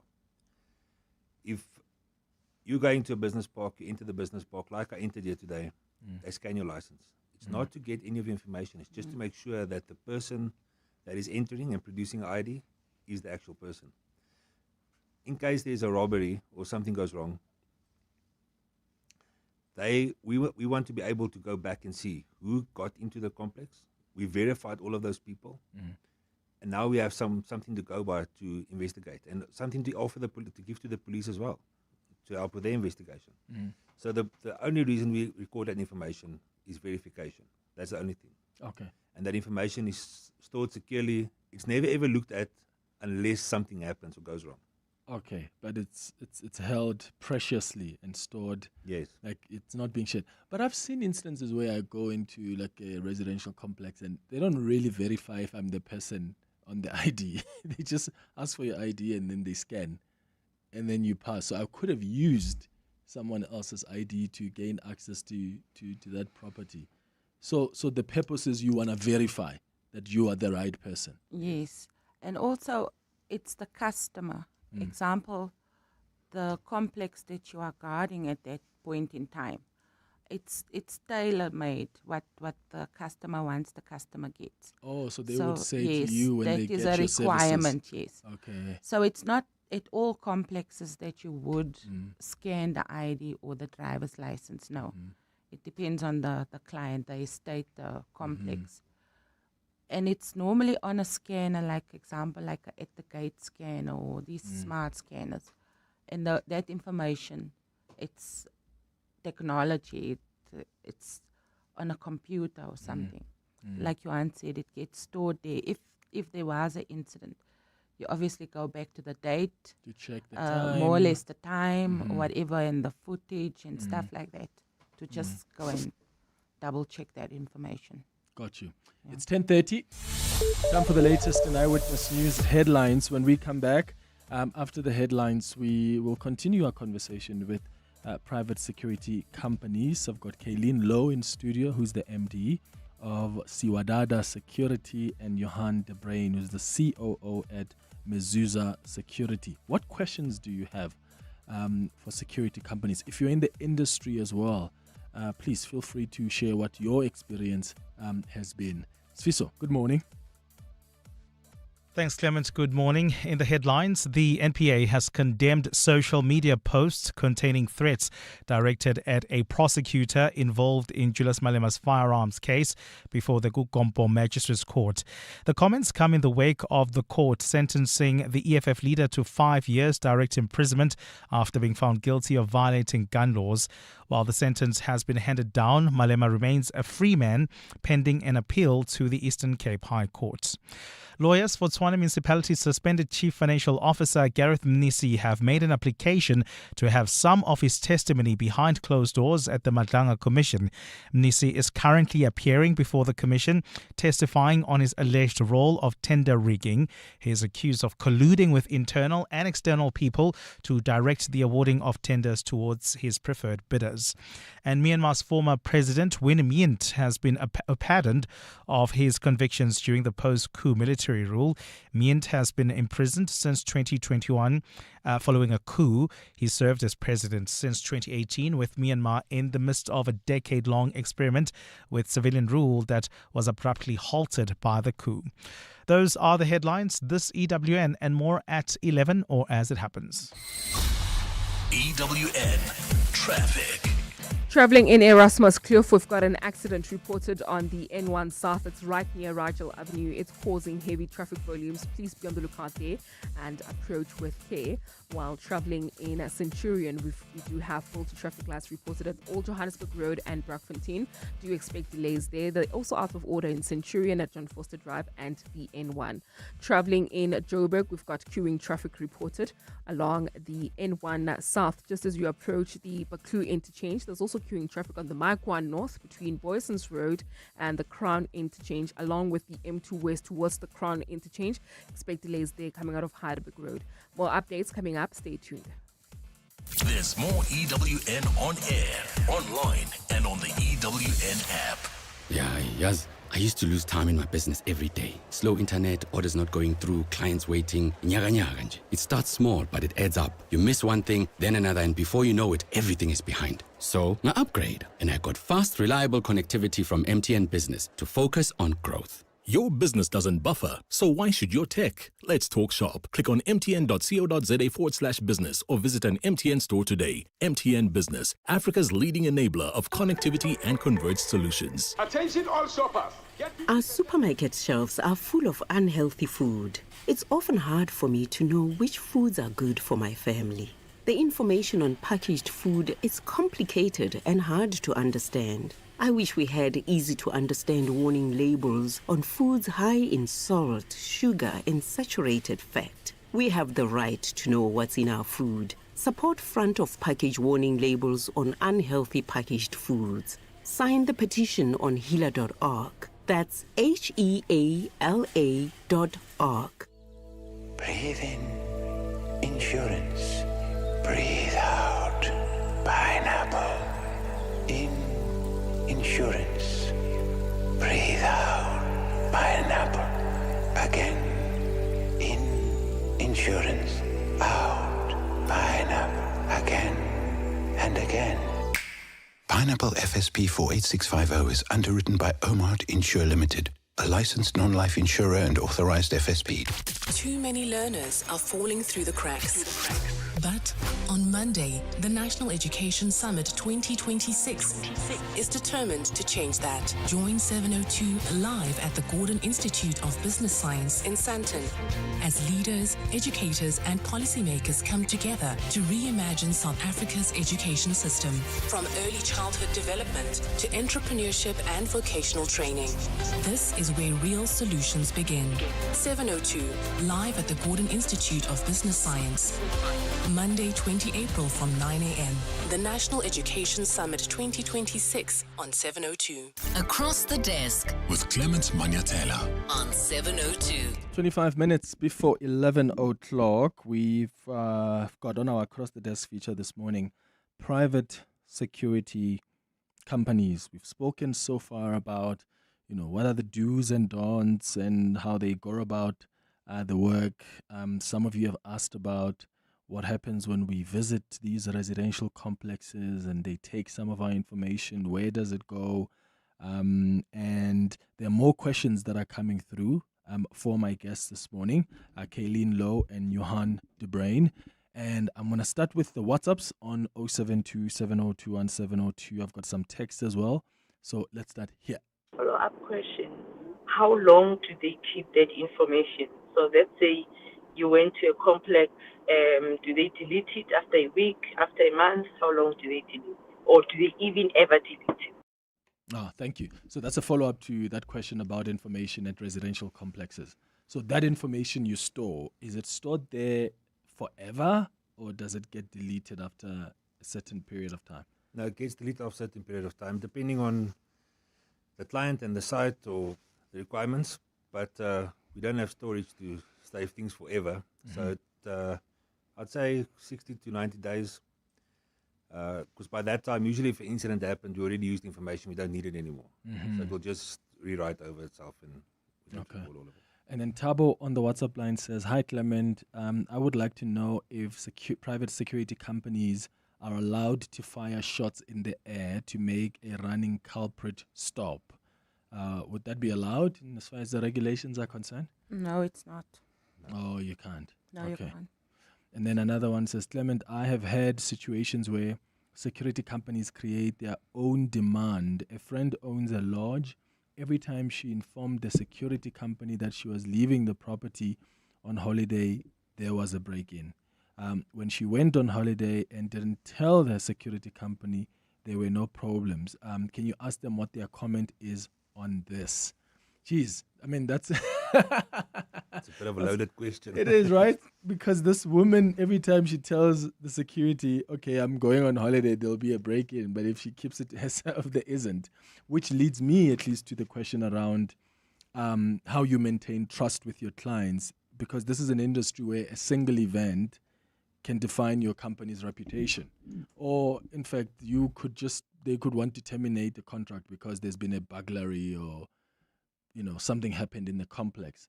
So how do you guys how do you manage situations because incidents are always going to happen. Sometimes there'll be loopholes. How do you handle that? Well, it's a bit, integrity is everything. Well, someone can come in front of you and look like the most honest person under the sun. You don't know what's roaming inside of that person's brain, what is the person's culture, unless you know the history. So it's a bit sensitive and you handle it case to case. So I can't really answer per se. It will depend on the circumstances and the severity and, everything around the whole situation. And Johanne, let's use a complex for instance, and there's a security officer there who works overnight and there was a house breaking and some people in the complex think that the security was somehow involved in informing the criminals that Clement is not at home at number whatever in the estate or in the complex. What do you then do as a private security officer? Do you launch your own investigation? Do you hear him out? What's the process? At Muzusa Security, we take it very seriously. Any incident we take seriously. If there's incident, automatically there's investigation. The first thing we look at is how it happened. We look at the security officer that was on duty. Not only one, if there's more, it's multiple. And if it's necessary and we don't have all the answers yet, we'll remove an officer from site and until the investigation is completed. But we have to look at all avenues, and that includes the guards. At the end of the day, a security officer is also a person, and you can employ the best people on the day you employ them. You can do all verification checks. We make sure that the guys are at their best when we employ them, but people change, circumstances change. A person can make his own decision. But I think it's the responsibility of Muzusa Security, for example, to make sure that we investigate any incident, and even if it involves an officer, to then let's say an officer was involved. Mm. You have to be honest and transparent with your client. Mm. You have to give that information to the police, and the rest have to be made. Yeah. So transparency is everything, honesty is everything, because if your client, even if something happens, at the end of the day, it's another person you're employing there, and you do our best to make sure that person is doing the right thing. Yeah. But if it does not, you have to be open, honest with your client. You have to have integrity and transparency. Make sure that they know this is what happened. This is not us. It's a person, and take action. Yeah. How do you manage the psychological and emotional well-being of the security officers, because they're the ones who regularly have to face these dangerous or traumatic situations? Do you have a process where if a security officer has maybe experienced an attack that was traumatic, well, how do you step in then as an organization to help them out? Well, there's forms of counseling that you can send. You know, that's some aid where you can send them for counseling, and they can have their sessions, and you know, where they can unfold and try and assist the person. And also support, you know, support from management, supervisors on site, and as well as the rest of the staff or their co-workers, you know, like the field staff. Yeah. You can just say, you know, keep an eye on this person and this and that. It's like basically all of us grouping together and working together. Yeah. What does the training entail, Johan, for your security officers? How long is it, and what does it take? What do you mean, to become a security train officer? them, yes, for your organization. So there are different grades. Yeah. So if you have to do all of the grades, it can take you probably a year. It doesn't actually take that long, but you need some experience. You can do all your grades in 4 or 5 months, the qualifications. Okay. But it doesn't mean you have the experience. It's often we find people that they have the certificate, they're certified and they're registered. But putting that certification or what they've learned into practice is a different thing. And that comes down to training by Mzuza Security. We train our guards very specifically on what our expectations are, in line with the CIRA guidelines. But we add some stuff there that's beneficial to our clients. And then obviously site-specific training. We make sure every client, their needs are met, as long as it's within our scope of work. But I think training is essential, and every company needs to train the officers they want them to conduct themselves. Yeah, and even with you, Kaylin, is the training more like on site? This is what you do. Is it physical training? Does it include just understanding the laws and what you as a security officer are allowed to do, what you're not allowed to do? What does yours entail? Well, it's obviously the grades, and then there is on-site training, like refresher training. Or if there's any changes on a site, you know, it changes from client to client, where the client will want things done in a certain way. Obviously, the laws remain, you know, and if laws do change, you do update. But like I say, it's mostly on-site, a refresher. That's how it works. All right, I've got some more WhatsApp voice notes that have come through, so let's start here. Good morning, Clement and your guests.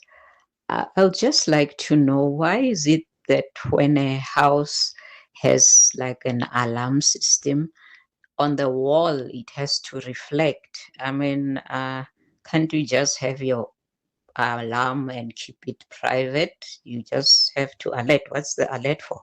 Thanks, Dima. Thank you, Dima. So is that a case where it says Mzuza is handling the security here, or what? You don't. It's two parts. You don't. She's 100% correct. You don't have to have a board saying that this property is protected by Mzuza Security. But it is a deterrent. Criminals can see the company that's protecting it. So that's number one. And number two, if people are responding to an incident, especially if they're doing armed response, they come to a house, they can easily identify the houses that are protected by them. So now they're driving past the house, there's something going on, There's no board emergency outside. and- There's no board going. There's no board outside, but they see something suspicious through the fence or whatever the case is. Who do they phone? There's instances where you can drive past the property, you see something suspicious. There's a board of the security company there, and someone will actually phone that company and say, "Listen, at this and this address, I saw something suspicious. It's your client. Can you just double check?" So there's advantages to it. Okay. So do your companies also provide security for like households like that? So not from a residential. So if someone lives in a standalone, house, not in a complex, can they come to you and say, "I want you to be in charge of my security"? Yes, 100%. Okay. Yeah. So we can do private residences. We can do residential complexes. It all depends on what the client's requirements is and what their needs are. But we can basically supply them with anything they need. Okay. It's going up to 14 minutes now before 11 o'clock. I've got more WhatsApp voice notes that have come through. We'll come and wrap up with them. Your calls as well on 011-883-0702. The Midday Report. Weekdays, 12 to 1. Do we expect Julius Malema to take this on appeal on sentencing? Does he risk getting a higher sentence potentially? He does risk that a higher sentence may be applied to him. What were the options open to the magistrate? To an extent, the problem for Mr. Malema was really count one. We were always going to have a situation where there should have been some number of years. The other options that were there, we've seen in count 3, 4, and 5 that there was the option of a fine. Benedict Perry. The Midday Report. With Mandy Wiener. 12 to 1 on 702. 702. Let's hear from Susan, owner of Leopard Song Manor, why it pays to switch to Outsurance Business Insurance. We were with our previous insurer for 13 years. Switching made me aware of things that we weren't covered for. It was a quick process. I saved a lot of money. For boutique hotels, catering companies, and all other businesses, get a quote today and see why it pays to switch to Outsurance Business Insurance. Visit outsurance.co.za or call 08600 60,000 today. Licensed insurer and FSP. TCs and information online.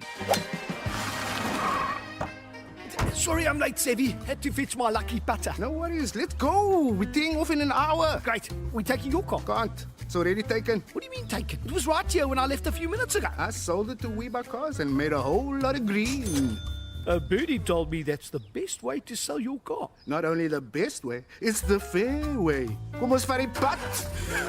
Don't be doof, be savvy. We buy cars geared for a fast sale, geared for you. Imagine a holiday where the only thing on the to-do list is enjoy yourself. With Norwegian Cruise Line, you can sail to over 400 destinations worldwide effortlessly. Visit ncl.com for the best deals or contact your travel agent today. Norwegian Cruise Line. It's different out here. T's and C's apply.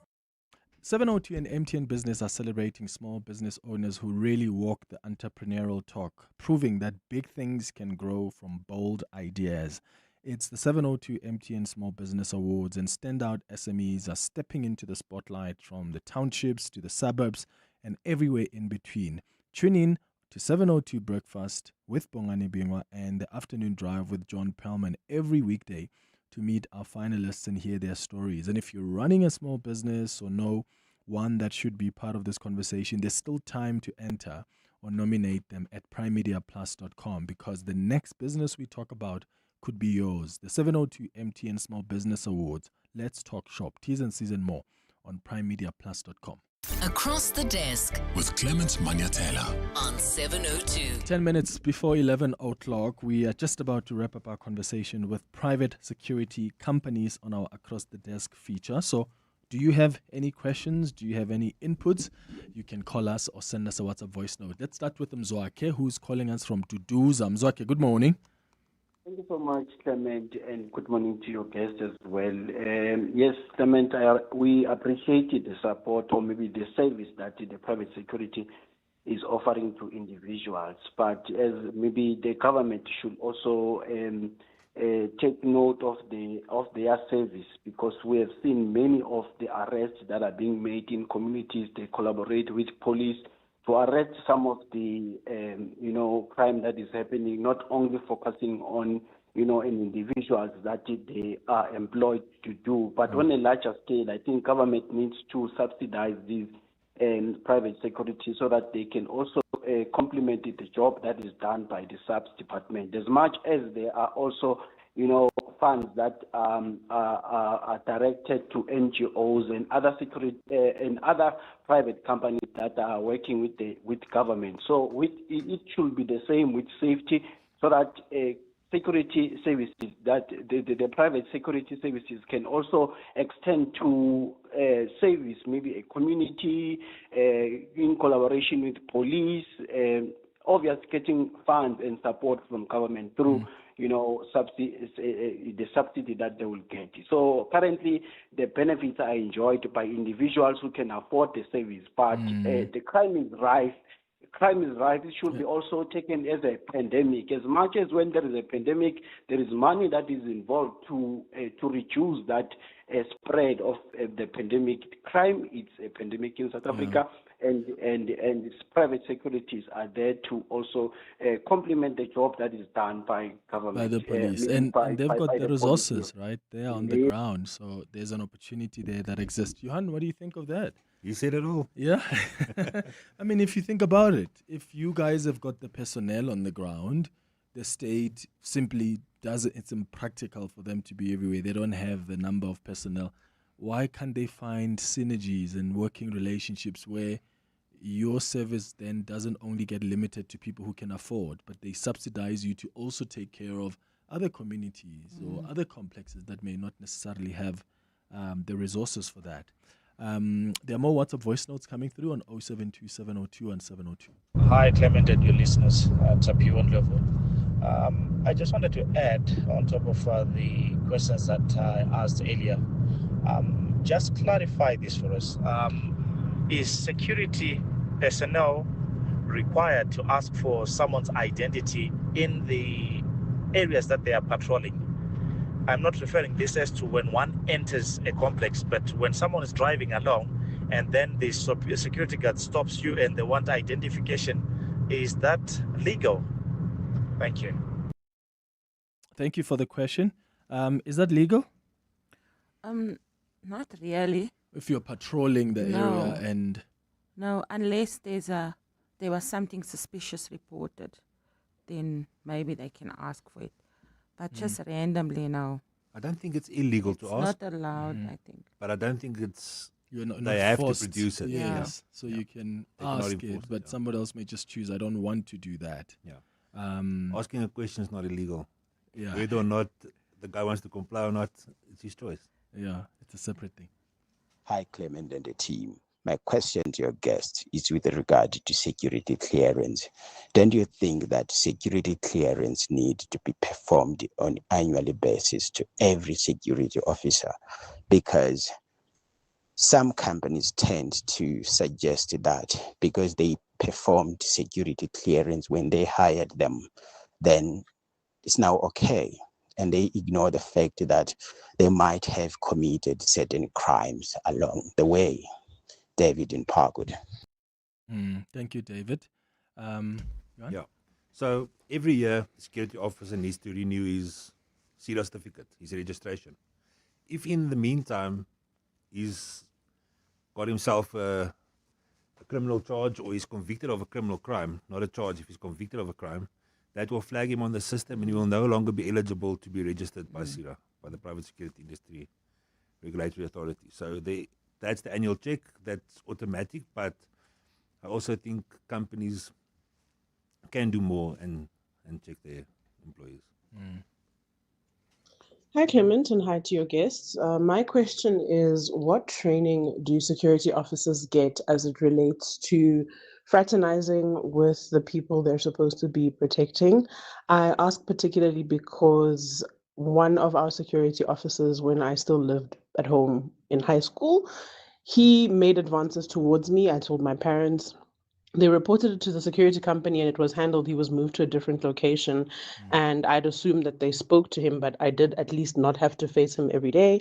And then most recently, one of our security officers at work physically tried to kiss one of the women on my team, and it was very traumatic for her.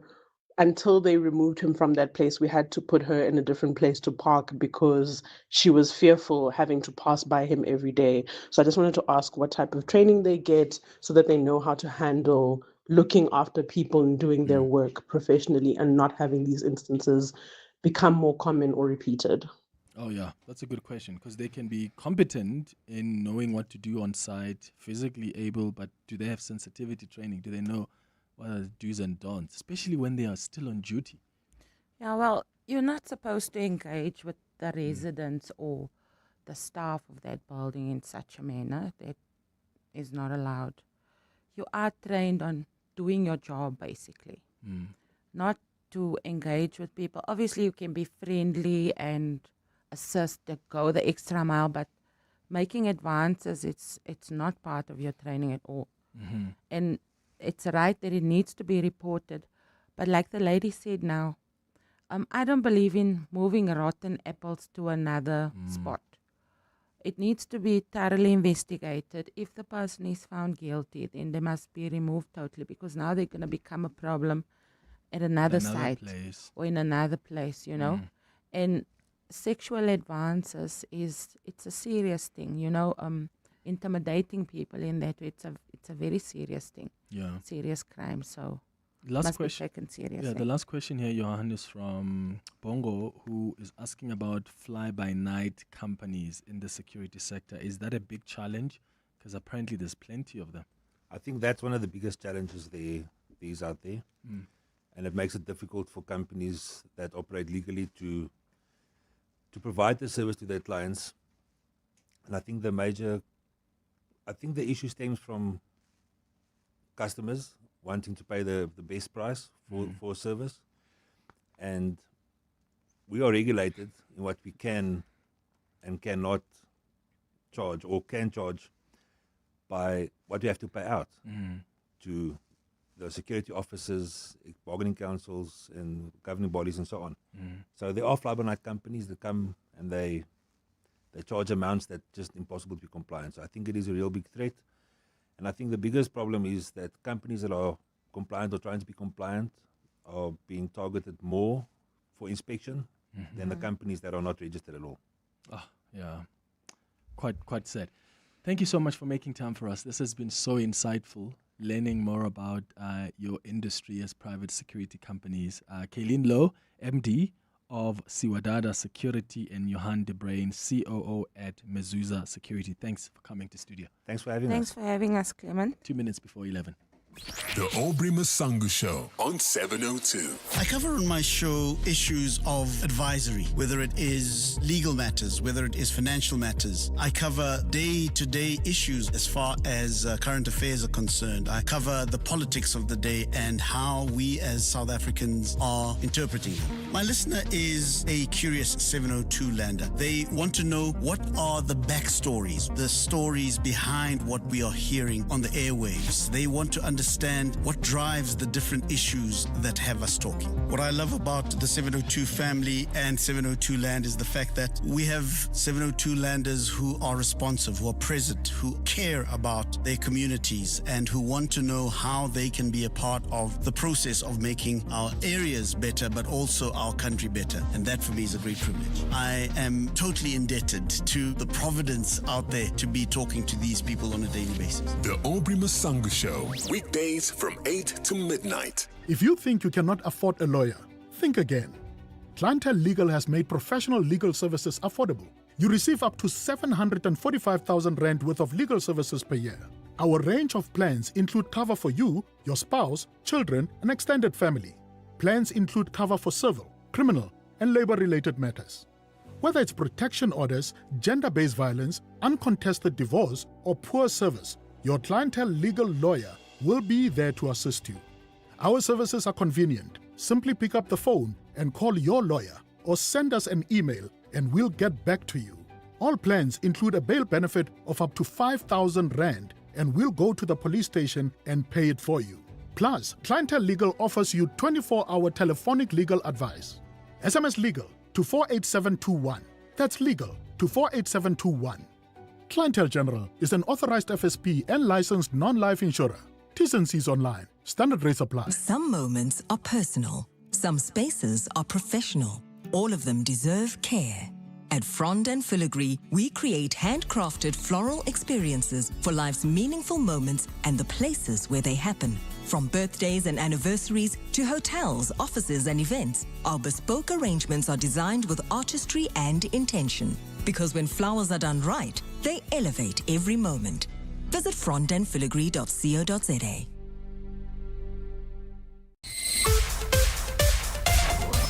This is EWN.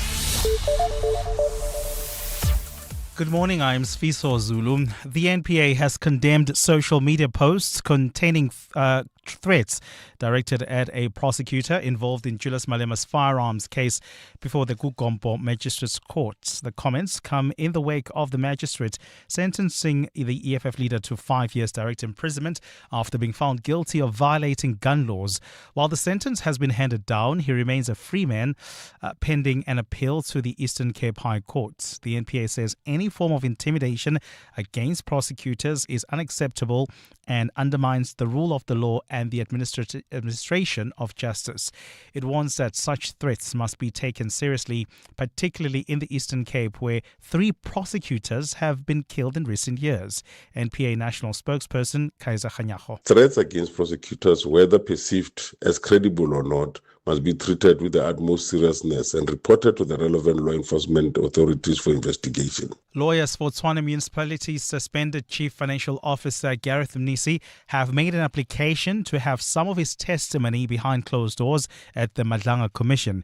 Mnisi is currently appearing before the Commission to testify on his alleged role of tender rigging.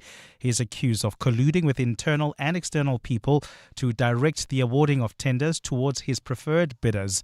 Mnisi was also chairperson of the city's bid adjudication committee, which plays a critical role in deciding which companies get awarded tenders. Here's the Commission's evidence leader, Matthew Chaskelson. I'm still confident that we can resolve this issue without a full-blown application, but what we've agreed for the purposes of today is that I will certainly not ventilate any of those issues in open commission. For the purposes of taking Mr. Mnisi through his statement, I might merely ask him to confirm certain paragraphs without reading them, so that the content of the paragraphs is confirmed. 4 young people have been shot dead in the Eastern Cape. The victims, aged between 20 and 22, were attacked in Gqeberha during the early hours of this morning. Police say their bodies were found in a house with gunshot wounds. Spokesperson Nobantu Kantana says the motive for the murder is not yet known and a manhunt for the gunman has been launched. The victims, 2 brothers aged 20 and 22, 2 females aged 17 and 19, were found deceased inside a shack in Airport Valley. All 4 sustained gunshot wounds to the head or face. And Myanmar's former president, Win Myint, has been pardoned of his convictions during the post-coup military rule. Myint has been imprisoned since the 2021 coup. He served as president since 2018, with Myanmar in the midst of a decade-long experiment with civilian rule that was abruptly halted by the coup. While a statement has confirmed his pardon, it is not yet clear whether Myint would be released from custody. Gold is trading at $4,796.47 an ounce. The rand is at 16.42 to the dollar, 22.20 to the pound, 19.35 to the euro. Brent crude oil is at $98.18 a barrel. And in the traffic in Crown City, there's been an accident on the M1 North. It happened right near the Crown interchanges, causing delays coming out of Boyson's Road. There's also queuing traffic on the N3 North in the Bedford View area. That's due to roadworks that are taking place right near the Kilulis interchange. Please be on the lookout there. A cloudy day in store for Gauteng with scattered showers and thunder showers expected. The temperatures will peak at highs between 25 and 27 degrees. The top story in EWN this hour. The NPA has condemned social media posts containing threats directed at a prosecutor involved in Julius Malema's firearms case before the Gugompo Magistrates Court. EWN, in touch, in tune, and independent. For the latest, visit ewn.co.za or download the EWN app. You're with Clement Manyathela on 702. Let's walk the talk. Streaming on the Prime Media Plus app. DSTV channel 856. 92.7 and 106 FM.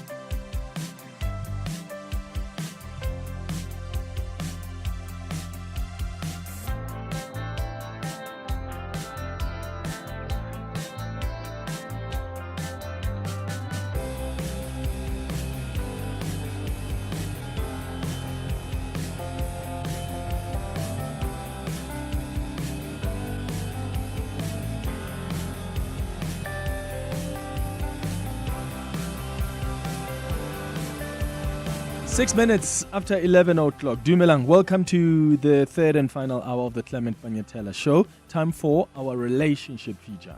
Relationship issues Relationship talk. on 702. On our relationship feature this morning, we are discussing how to navigate significant age gaps in relationships. Are you or have you been in a relationship with a significant age gap? How is the age gap even affecting your relationship, or how did it affect your relationship? Or are you a type of person that thinks, well, age simply doesn't matter in relationships? It's not uncommon for couples to find themselves with a large age difference between them. I mean, this is more the case than ever before as people are living longer, they're getting married or remarried later in life. So age gap relationships, romantic partnerships where there's a noticeable difference in age are increasingly in the spotlight. And that's why you also have these reality shows now. I think there's one called Age of Attraction. There are these celebrity couples as well that are beginning to openly embrace partners that are a decade older or a decade younger. So these relationships are becoming more visible and more talked about than ever before. But with that visibility comes a mix of reactions. For some people, it sparks curiosity and fascination, but for other people, it really invites scrutiny and judgment. And while that love may be at the center, age gap relationships often come with their own challenges. And that's what I want us to get into when we have this discussion this morning, because there are differences in just life experience, the expectations to navigating societal perceptions and outside opinions. So they can raise important questions about compatibility and balance, particularly when it comes to power dynamics and the shared life goals. So please share your experiences with us if you have been in a relationship with a significant age gap, or maybe you are in one now. What are the dynamics like? How are you managing that? How is it affecting your relationship? Do you even know, or you just forget? That's how smooth things are. How compatible you are. You've even forgotten that the person you're with is 2 decades older than you or a decade younger than you, whatever the scenario is. 011-883-0702. That's where you can send us, you can give us a call. You can also send a WhatsApp voice note on 072-702-1702. Dudu Nhlabati Madonsela is a relationship coach joining us in studio. Good to see you, Dudu. Good morning. Morning, how are you? I'm good. It's a Friday. I couldn't be better. I love Fridays. Okay. So, age gap relationships, they're becoming more visible and talked about, but are they actually more common, or we're just openly discussing them now, but they've actually been happening? Not necessarily. I mean, if you think about the big age gap, only 8% of the world has an age gap between the relationship of 10 years or older. Most of the age gap between couples is about 4 years, 4.5 years. That's the average. So I think what we're seeing is that it's becoming more visible. It's becoming more culturally acceptable, right, to display. And you're not only seeing it in terms of, because usually these relationships constitutes of the man being older and the female being younger. But now you're seeing also the reverse effect, where there are females who are choosing to be with younger partners and are comfortable showing off these partners in public. So they're common. They do come with their complications, especially if there's a huge generational gap. You know, usually a generation is about 10 to 12 years, right? The minute you go beyond that, especially if the female was very young in the beginning of the relationship and she evolves and she discovers herself, that comes with and there's one thing you once said here that got stuck with me, and we'll get to the complications in a moment. But was it you or somebody else who said, when you are in relationships, sometimes we expect the person to stay the same. Yes. But the person you met when I was 23, when I was 19, go university, and we're married 20 years or 10 years into our marriage, I've evolved. Yeah. You have evolved. And you have. Like I always tell my husband, I say, to do the girlfriend is very different to do the wife, right? So your expectations of spontaneous, hey, I'm going to be on chandeliers, you must manage those expectations. Manage your expectations. Yeah, now I'm busy with Kuman homework and all these other things and inundated with other things. But I've also changed. Like the things that like usually impress me, things that, I used to find interesting. And what happens is that with these big age gaps, right, is that especially, I was actually listening to one psychologist and she was going on about how females under the age of 28, if they actually get partnered up with somebody who has an age gap of beyond 15 years or so, later in life, because, women, we go through an evolution. And psychology says that, you step into your power or your true self over the age of 35. That's why people start asking themselves, why am I here? What is my purpose? You start looking at the person that you're with, right? And a lot of females, because of the income inequality throughout the world, a lot of the time they are with the partners they're with because it was a lifestyle upgrade. And maybe their lifestyle or their income catches up with their lifestyle. And that's start looking at this partner and they're like, you're no longer an upgrade, or I no longer need you in order to command a certain lifestyle. And certain things become now important to that female. And remember, this guy showed up as a certain person, right? He knew this is the template to impress you. But now you want him to be now emotionally involved, to be a better communicator. And he's looking at you and he's like, here's my credit card. Like, what are you complaining about? Because this is what used to impress you. But now you've grown, you've evolved as a person.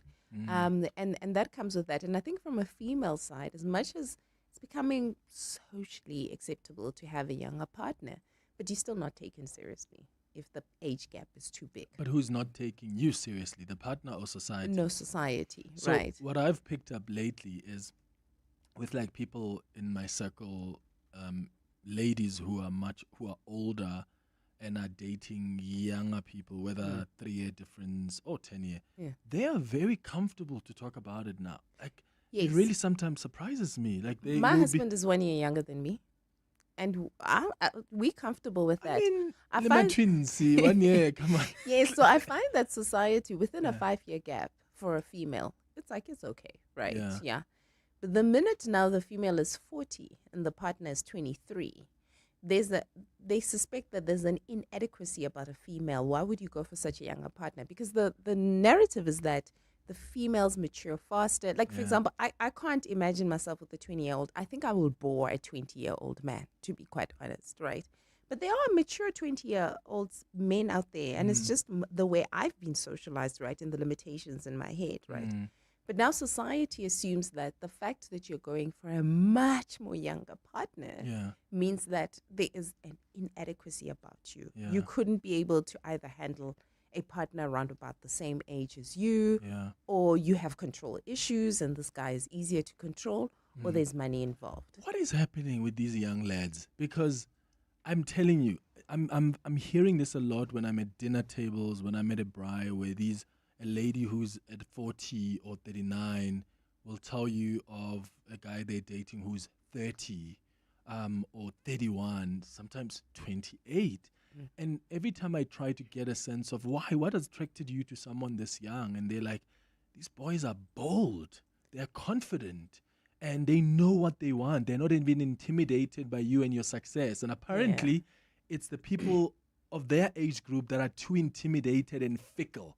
Yeah, so I think the problem is not the young guys. The problem is the men over 45 and 40. Because I think that if you look at, so I have this theory, and this is really my theory. I really do believe that, especially in the South African context, a lot of the men who were born in the 70s but traumatized, and they don't know that they're traumatized. But what a lot of ladies actually speak about, they say that older men are terrible communicators.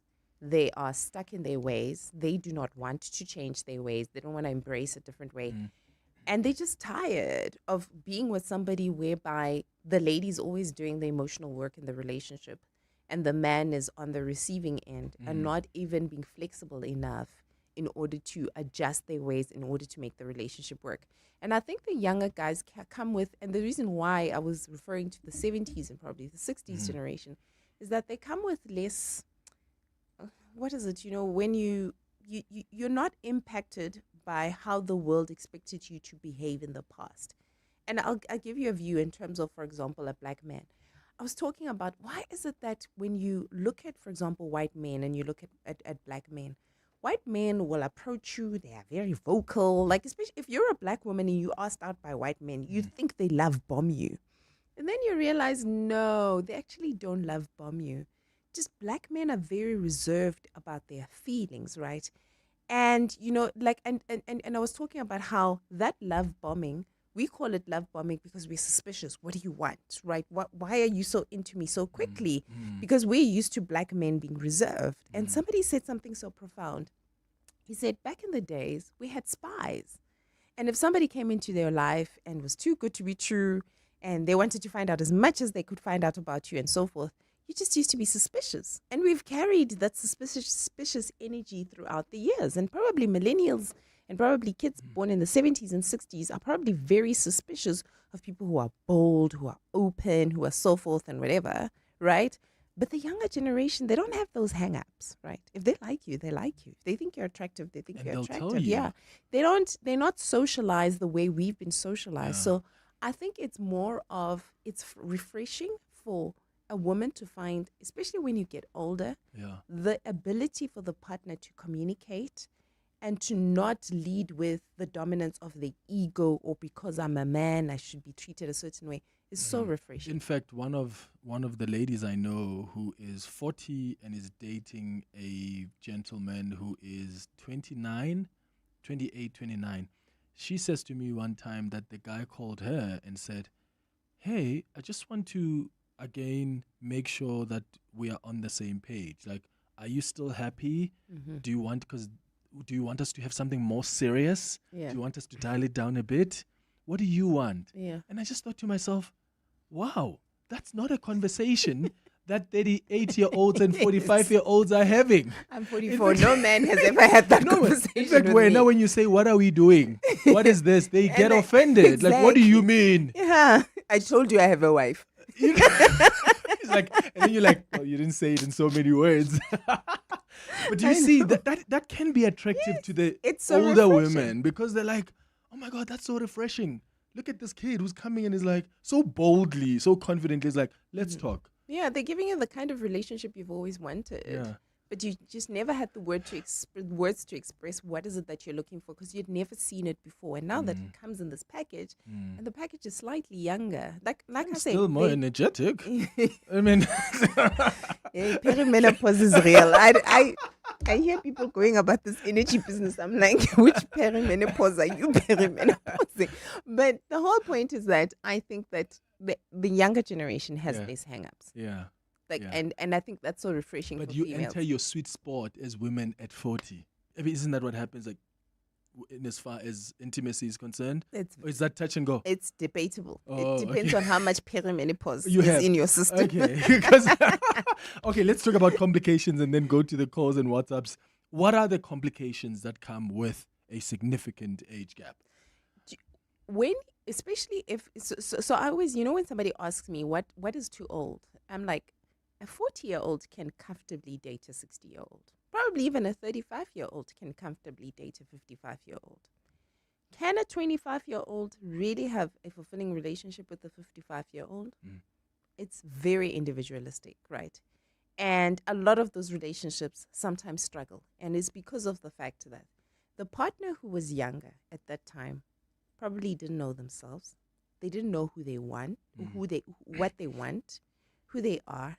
And then they start evolving and they start asking themselves tough questions. And you become part of the tough questions. Or they evolve in such a way that they just, the way in which they want to be pleased or experience the relationship starts changing, right? Because everybody worries about, oh, she's 25, she has this energy, she's going to want to go clubbing and meet younger men and so forth. That's not your biggest worry. Your biggest worry is when she starts asking herself tough questions.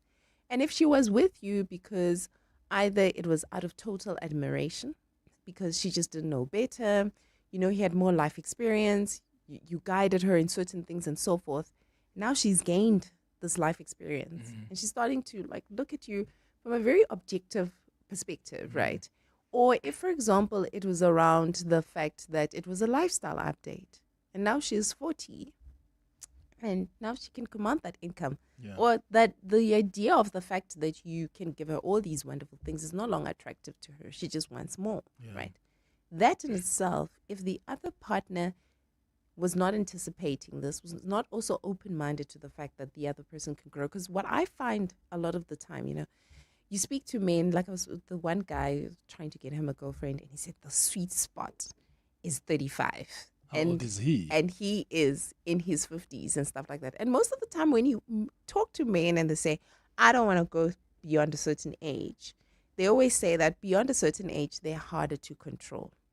But it's not necessarily that the women are harder to control. They just hold you more accountable because now And they know what they want. know what they want, Yeah. right? And they also have life experience and they've gained wisdom, right? And what happens is that person that you got at 25, at 35, she's going to be harder to control, right? And I mean, there's this one famous actor, I think he only dates 25-year-olds. Like if you go beyond 25, then... How old is he? I think he's in his 50s, that guy. Yeah. But the whole, and the joke around it is that every time they become harder to control, he dumps them, right? Because now, you come with complications. Yeah. So that's some of the complications that come with the relationship, right? The other thing is that it could be from the partner who's older, who's hit certain life stages. And now you get to the age of 30 and you're like, actually, I want babies. And this person is divorced with 4 kids, has no desire to do grade naught all over again, right? And then now it's, you want kids, you want me to do school drop-offs. I'm 50, I'm going to be in grade naught. And that can cause a lot of tension in the relationship. Okay. 011-883-0702. Give us a call. Share your experience with us.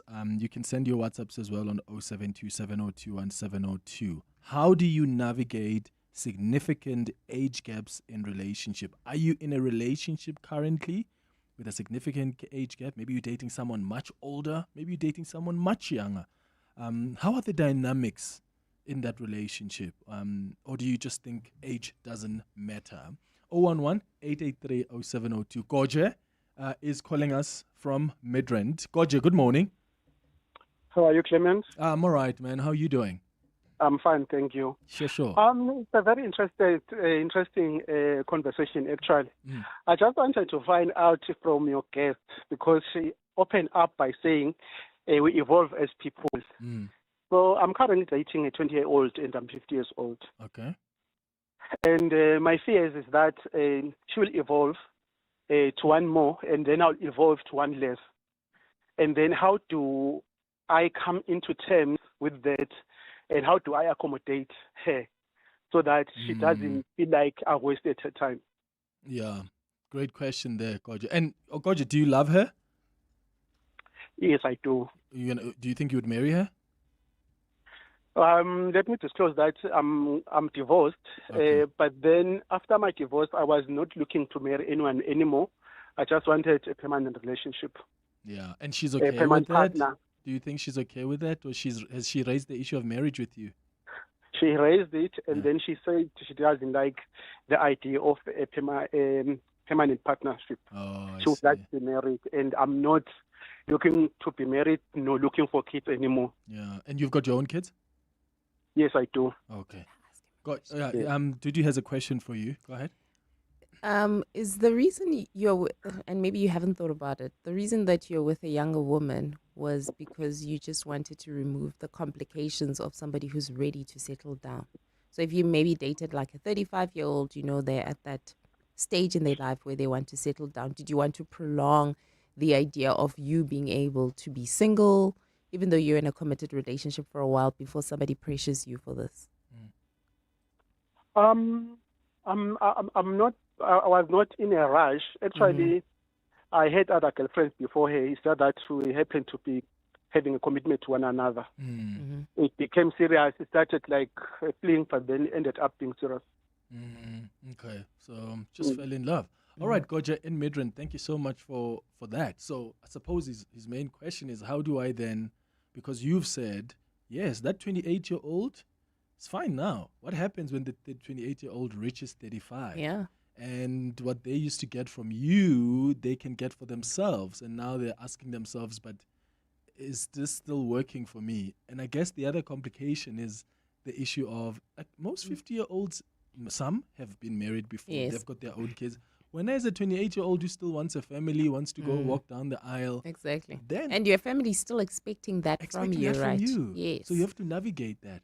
I think he has to get to the point where he must ask himself, is he ready to make the compromise? Do you love her enough to be able to compromise on certain things? Have more kids at 50 and then... Listen, it is what it is. If you really, really love someone, because this is an important milestone, to convince somebody to say that don't ever explore the idea of not having a child. That's big. Or never entering marriage. That's a very, very big ask for a person, right? Especially when you've gotten to experience that. Yeah. And you have somebody whereby one day you look and you'll have grandkids because you've had these kids. It sounds like a very selfish decision. And he must ask himself, does he love her enough? Because he's chosen, as much as he fell in love, he's chosen to be with a significantly young person. If he was with a 45-year-old, these problems wouldn't exist in his particular relationship. So he must ask himself, because I've chosen this path, do I love her enough to be able to compromise? Because a compromise will be needed. I can't see a solution beyond a compromise here. Yeah. Semi, thank you, Goje in Midrand, and all the best. Semi, you are in Centurion. Good morning. Good morning, Clement and guest. Hey, Tada. Yeah, Clement, now I'm in a relationship with someone who's significantly younger than me. And in my experience, what I found is that younger women, they no longer have this mentality that a man must do things for me. They don't have one-sided expectations. They are willing to, they're willing to come to the party.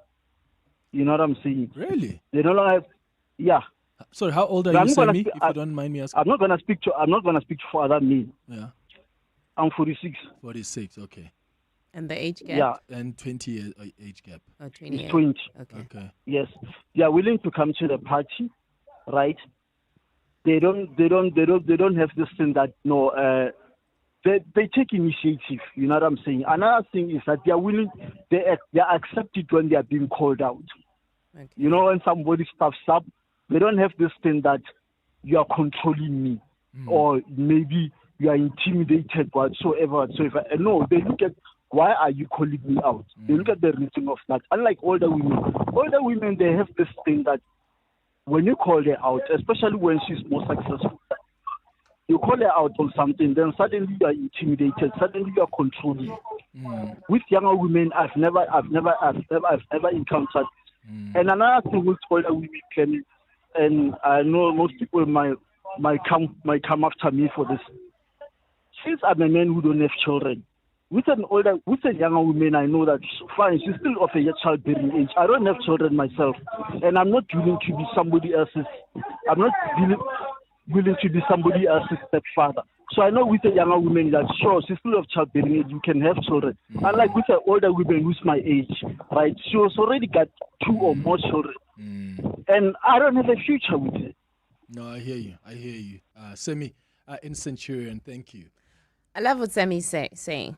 Do you know, every time I listen to people, and maybe it's just the way my brain works, is that people don't they don't click a little bit deeper, right? So he's talking about how older women appear to be jaded, right? And then I'll ask, why are they jaded? A lot of older women, right, have gone through the life experience of having to deal with dating men who show up a certain way, right? And let's really, really honestly have a frank conversation. Yes, because of the way we've been socialized, our past and so forth and whatever. In terms of how the African man has showed up for the female, it hasn't been the greatest. We don't have a record of African men showing up in the greatest form, right? And he's 46, and probably the age group of women that he would regard his age around the ages of 40 and so forth. And they've dealt with men over the past 20 years and how men have showed up for them, right? So the reason why younger women appear to be easier for him is because they haven't had the life experience of dealing with men over a certain period of time, right? So as much as she might appear that she doesn't have hang-ups, if, for example, the reason why his past partners who have had these expectations or appear jaded are jaded because they'd had to deal with some of the things that he comes with in the relationship. If he doesn't change those things in the relationship, that 25-year-old is going to have hang-ups by the time she's 32, and she's going to be as jaded as these women that he describes. Then it changes them. the dynamics. And then you start thinking, you've changed. Right? And whatever. And now you go to another younger 20-year-old and stuff. So you can't look at these things out of context. And the reason why I say this is that let's move away from the blaming of sexist culture. Let's understand why this dynamic exists. What are the contributing factors, and how do I change those contributing factors so that it doesn't become that? It's one thing, the second part where he says there's a preference around kids. I respect that, right? Because that's his preference. It's his value system and so forth. But I think the jaded part, he needs to just look at it a little bit different, because it might present as a problem further down the line in his relationship. Yeah, it's 11:31. Got so many of your WhatsApp voice notes that have come through, your calls as well keep coming. So after the news, we'll go straight to your WhatsApps and calls. Mbali, good morning. Thanks, Clement. Good morning. Tswane's suspended Chief Financial Officer Gareth Mnisi says implicated policeman Sergeant Faninkosi had a mistaken belief he was able to help him with tenders at the Metro. Mnisi is currently testifying before the Madlanga Commission on allegations he colluded with Nkosi to steer tenders towards their preferred bidders. WhatsApp chats before the Commission reveal Nkosi sent Mnisi a list of companies who had bid for a security tender in Tswane. A manhunt has been launched for suspects responsible for killing 4 young people in the Eastern Cape. The victims, including 2 teenagers, were attacked in Gqeberha during the early hours of this morning. Police say their bodies were found in a house with gunshot wounds. And the NPA has condemned social media posts containing threats directed at a prosecutor involved in Julius Malema's firearms discharge case. The threats follow the sentencing of the EFF leader to 5 years direct imprisonment by the Gukompo City Magistrates Court yesterday. While the sentence has been handed down, he remains a free man pending an appeal. Well, those are the headlines. This EWN and more at midday or as it happens. EWN Traffic. Travelling in Bedfordview, we've got delays on the N3 North. This is between Van Buren Road and the Giluli's interchange. That's due to roadworks there. There's also queuing traffic in Amalgam along the M2 West between the Crown Interchange and Main Reef Road. Please be on the lookout there. While travelling in Cosmos City, do expect delays on Malibongo Drive just as you approach Oliver Avenue.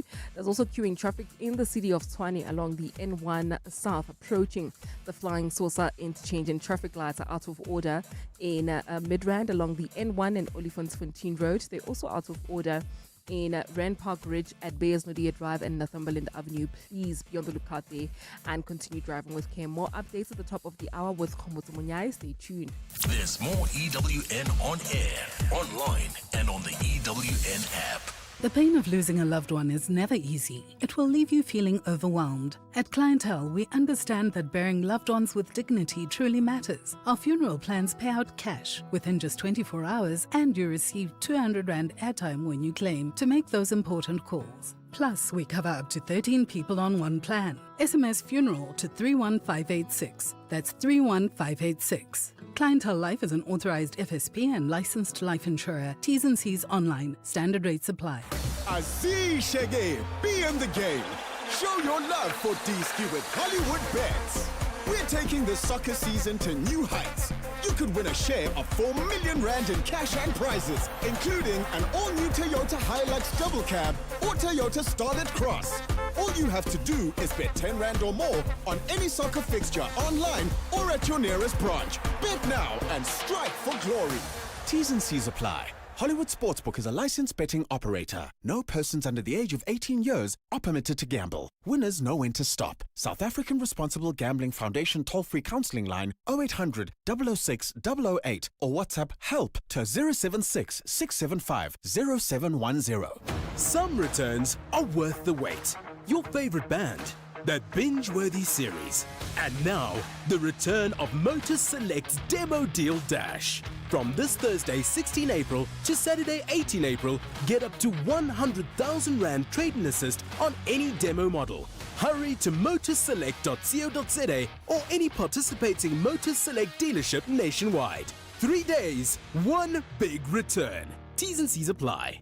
If you run a small business, you'll know growth doesn't happen by chance. It takes the right support. That's where MTN Business comes in. I think there's quite a lot. It's quite an extensive laundry list. I think time is key. I mean, when you're a small business, you're multitasking, you're doing a lot of the work yourself. So that's one of the key areas. The second is admin. Yes. And then finally, it's working inside existing tools. So it's important to remember that it fits into tools that small businesses are typically using as they go about their day-to-day operation. To find out more ways MTN Business can support your growth, join the next conversation. Wednesday on the Afternoon Drive, MTN Business. Let's talk shop on 702. Relationship issues Relationship talk. on 702. 24 minutes before 12 o'clock on our relationship feature this morning, we're discussing how to navigate significant age gaps in relationships. Because, my friends, there are lots of complications that come with that. But hey, sometimes it's smooth for other people. And that's why I want to hear what your experience is. Are you or have you dated anyone much older than you? How was that? Are you currently in a relationship with someone much older or someone much younger than you? How have you been navigating that? Are there any challenges? Are there any things you like about that arrangement? Let us know. 011-883-0702. Let's start with your WhatsApps on 072-702-1702. Good day, Clement Makosonka from Jabulani in Soweto, and to your guest as well. Clement, in my case, yes, I am married to someone very young to me. And one thing I am realizing is that I can't put the blame solely on that due to our challenges.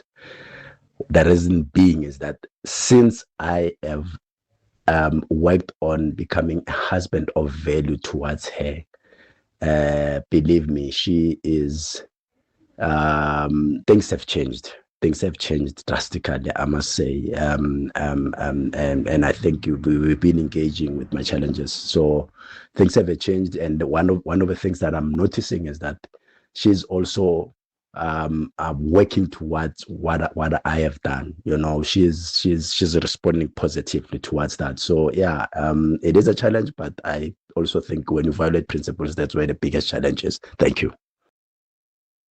Hi, good morning, Clement.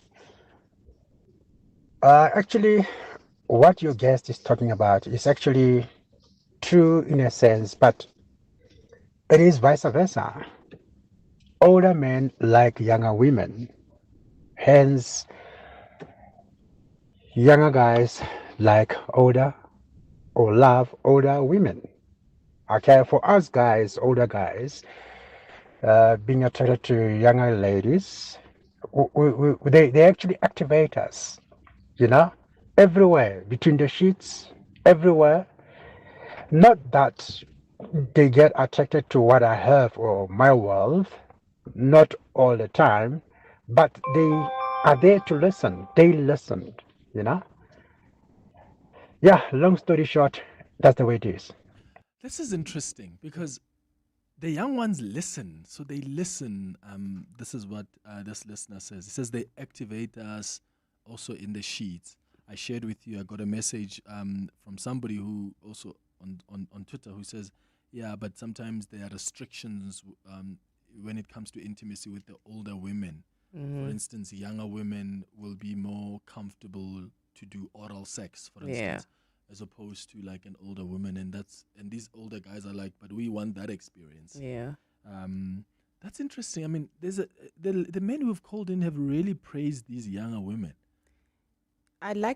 So he uses the word activator. My interpretation of word activator is that she's doing a lot of the initiative in the relationship because she's not exhausted yet. She hasn't been initiating relationships for the last 20 to 30 years. And she hasn't, the reason why younger women come up tops when it comes to being either better in between the sheets or they're better lovers and communicators and so forth is that they still have the energy to deal with particular things in a relationship. But once you've had the experience, so for example, at a certain point, there's so much negotiation you can do with a person before you get to the point where you realize that this person's not willing to compromise. A younger woman does not have that experience. She will communicate, she will beg you, she will be understanding, she will be loving, she would be comforting and so forth. While a 40-year-old woman can see the red flags very quickly. She doesn't have time to do that, right? So this comparison of saying younger women are better because younger women are just inexperienced. They haven't dealt with half of the things that older women have dealt with, right? The other thing we have to also look at in terms of the norms, the cultural or societal norms. So let's, for example, you talk about oral sex, right? Obviously, a 50-year-old woman is going to be uncomfortable with that. She doesn't come from that era. That era, that thing was painted as dirty and so forth. She has so many things to overcome in her head before she engages in that. It's not necessarily that she doesn't want to. It's just that what do you call it? When you are very, the excitement to initiate oral sex is not the same. Yeah. And there's context around that. They come from a different And I want era. that context to be presented because this thing of younger, better, whatever, it doesn't help anyone on this planet. Well, also women would also say the same thing about men, that sometimes the older men who are over 50 or 55, they don't want to also oral sex on the like they would say that. Women would also say, yeah, he has reservations. When I say let's do this and he goes, no, why? So the other thing that I learned from, because most of my age mates are between the ages of 40 and 50, is that when they try to date bomalome who are over 50, these men seem to have divorced their wives in order to experiment with people. You know, they want to stick their tongue and then everything is swimming in there. So apparently these women are complaining that the level of experimentation, adventurous, it's beyond it. It's also almost like somebody is just experimenting with you. They're no longer looking for like intimacy where you both are enjoying. So there's also complaints from the other side, right? In terms of why they're avoiding bomalome themselves. KG, you are in Bryanston. Good morning. Hey, KG. Oh, KG is still sleeping. Oh, yes. Oh, there you go. Well, there we go, KG. Yes. What's your experience? Good morning. Yes. Good morning to 702 lenders. No, I think this thing has its own dynamics. What I can say, I've been with my partner for plus minus 10 years. We are married, and she's 5 years older than me. And I think in LED levels, I guess, when it comes to that, because they are, when you find your partner at that time, they are well established. She's in her late 30s. I'm in my mid 30s. So because by the time we started dating, she had already established herself and she had everything in her life. So whereas me on the other end, I was still developing and trying to figure out things myself, which was patient. But I think what's important is laying the boundaries between you and your partner, where you let her know that, look, what you have is what you have and it's yours. It has nothing to do with me. You're going to treat me with respect and I'm going to treat you with respect. You don't have to say, because you have everything and think you can play on top of my head. Because I guess sometimes you find that because women are well established in their own, so they think you cannot tell them because probably they're working in the office and they calling shots in the office. But sometimes they want to, then sometimes they want to bring that home. And sometimes you're like, look, dude, I know where you are. You have the power to say this and that, but when it comes to your home, you need to learn that sometimes. And I don't know if it's ego, but sometimes, Lana, as a guy, you also want to be treated as a husband or guy or boyfriend, so that and be respected. Yes. And I can say if it's bad ego or it's what, but I think nature of things has that, And I think that's where we clash when you have a well-established woman with her own things and you being young and they thinking that, they can just walk over you. Yeah, KG, thank you so much for that. I'll get Judy to respond in a moment. Ellie, you are in Bryanston as well. Good morning. Hello, Clement. How are you? I'm okay. How are you doing? I'm good. Clement, you're speaking to Elif. Yeah. From the Val. Actually, I'm from the Val. Yes, also a huge age gap relationship. Yeah. Yes, and really, I don't think it has anything to do with age. I think it has everything to do with maturity. What's your Because age difference? Yes, our age difference is 20 years plus. So Yes, you are how? You are what, 53? Yes, I'm 53 and he's 29. And he's 29. Yes. Okay. Yes, he's 29 years old. Because I was previously married and my ex-husband was very much immature. Okay. I did try everything that I could, but I failed. So in the long run, I met this young man, and he's still very much matured than my previous husband. So, and we are quite happy. It has been 4 years plus now. Wow, 4 years. Yes, it's 4 years, and we do have our ups and downs. But really, I don't think it has everything to do with age, but I think it also has with what you want as a couple. Yeah. And are you happy together? Yes, I know that it is a challenge to be realistic. It is a challenge, age difference. But as long as you are happy with your significant half, and I don't see anything wrong with the age gap. Would you consider marrying him? Yes. It's just that I don't want to be selfish because he doesn't have kids. That is one thing that I've been looking into. He still has to have kids, and I'm not ready to have kids. So I don't know. I'm just going with the flow. Yeah. We'll just see where this thing lands. It's going to land, yeah. So far, so good, though, Ellie. I'm happy to hear that, and all the best, eh? Yes. Thank you very much, Clement. Sharp. Thank you, Ellie, in the Val. I actually love the fact that the caller before her and him actually, whatever they're talking about alludes to and what Eddie said around maturity. So the caller before goes on to say that, if you are with a more established woman, some of the challenges that come is the fact that, because she's more established, she can call the shots, and that in itself can create a dynamic in a relationship. And I think I've spoken to this before, where I talk about the transactional relationship, whereby depending on how you show up in a relationship, the other person shows up in a certain way. So, for example, you can either take the parent role, the adult role, or you can take the child role. And if you become a parent in a relationship, which is what happens in a lot of the relationships where the person has either more life experience or is economically strong, right? And there's a big age group between them. Usually they take up the role of a parent where they're an advisor, they give you direction and so forth and whatever, because they've had the life experiences and they have the resources and they're exposed to much more than you're exposed to, right? And what happens is that usually when somebody takes on the parent role, the other person shows up as a child.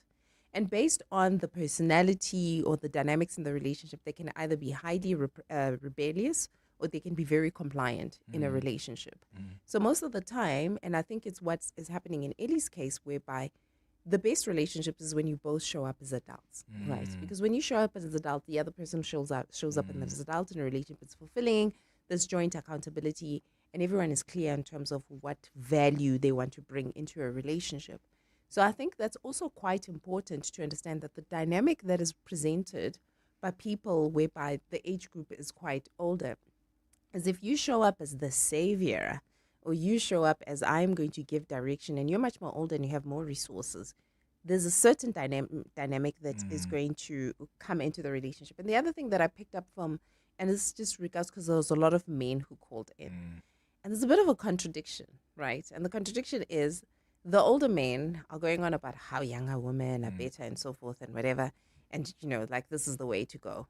And then the older men are attracted to younger men are attracted to older women, but the minute they can, because the reason why the older men are attracted to younger men is because they can show up as men, they can lead, they can dominate. The young ones, the minute that area of leading and dominance is challenged because the person has more resources, then it's a struggle, right? And I think that's why I always say it has less to do with the fact that there's an age gap or who is younger. It has everything to do with the person who is choosing to be in that relationship what is happening inside them? Why are you choosing that relationship? Because if you're choosing that relationship for the wrong reason, the minute the person becomes human, you're going to have issues with that. Yeah, 10 minutes before 12. The Money Show with Stephen Grootes on 702. My show is about your money, and it's about how people have made their money. But it's also about what happened to your money today, what happened on the JSE, what's happening overseas. All of these things, all about the way in which people make their money, spend their money, use their money, and in so many ways, use their money to make more money for them. What I absolutely love about the 702 family and 702 land is the huge warmth of people, the generosity that they show. But I also absolutely love the hustle. Anyone in business is actually trying to improve the economy. They're trying to have an impact on all of us. And there's a go-getting attitude to 702 land that you don't see in so many other places. That's what I really love about 702 land. That getting together and doing something new, and in the process, making money. The Money Show with Stephen Grootes. Weekdays from 6 to 8 p.m. The water crisis in South Africa is no secret, but on the 19th of April, a concert for water at Nairok Sculpture Park reflects on the urgencies and shared entanglements which connect and sustain us through water, which is essential for life. Musically curated by DJ Bob, artists present a program selected and composed for the concert, including Paul Hammer, Tanintu Lionel Amnana, and others with the resident grand piano in the Nairox Gardens. Limited tickets are available from nairoxarts.com. Nairox is a private, not-for-profit foundation to benefit the arts. All income is used to maintain the grounds, artist residency program, and artist support. Are you a legal practitioner looking to do your mediation course? Come and train in mediation with the Law Society of South Africa, the preferred leader in legal education with over 35 years of experience. We also offer advanced training, specialized skills development, and continuous legal education to ensure legal practitioners excel with competence and integrity. Stay ahead in your profession. Explore more courses at lssa.org.za. The Law Society of South Africa, leaders in legal education. It's 6 a.m. in Kenya. Victor's little sister starts high school today, but her fees need to be paid first. Back in Jozi, Victor logs onto the Absa banking app and sends her money and a little extra for lunch. It arrives instantly. Your money makes their world go round. Send cash to 18 countries across the world with Absa Global Pay. It's safe, instant, and affordable. Your story matters. Absa is an authorized FSP and a registered credit provider. T's and C's apply. Too many learners are falling through the cracks, and it's time to fix that. Catch this show live from the National Education Summit 2026 on Monday, the 20th of April at the Gordon Institute of Business Science in Sandton.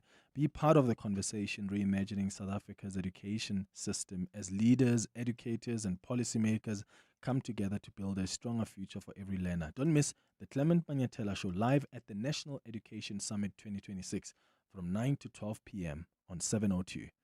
Relationship issues? Relationship talk on 702. Right, we're just about to wrap up our conversation now with Dudu Nhlabati Madonsela. It's 6 minutes before 12 o'clock. Let's wrap up with a call from Benen, who is calling from Rosebank. Benen, hi.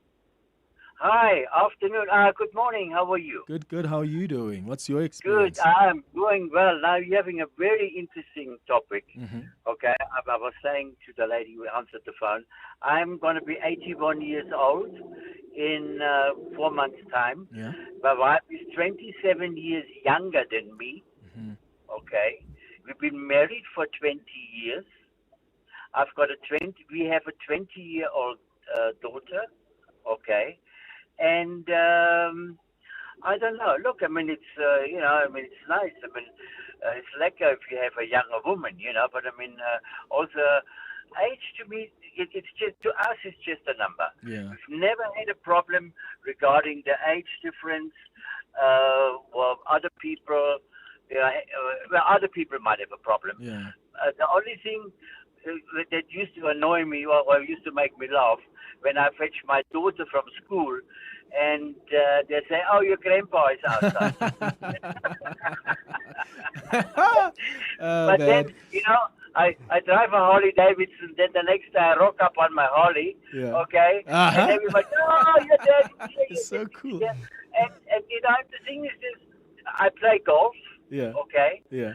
I go twice a week. I go to boxing. I do boxing. I got my personal trainer, and I'm 80 years old. 81 years old. And I mean, I'm still working. I'm still working. I mean, I don't know. I mean, that's amazing. You've got to have two people who really understand, you know, can give and take, you know. And I always say, darling, as long as you give, I take, not a problem. Yeah. What do you think is the one thing you've enjoyed the most about her, Bernard, being younger than you?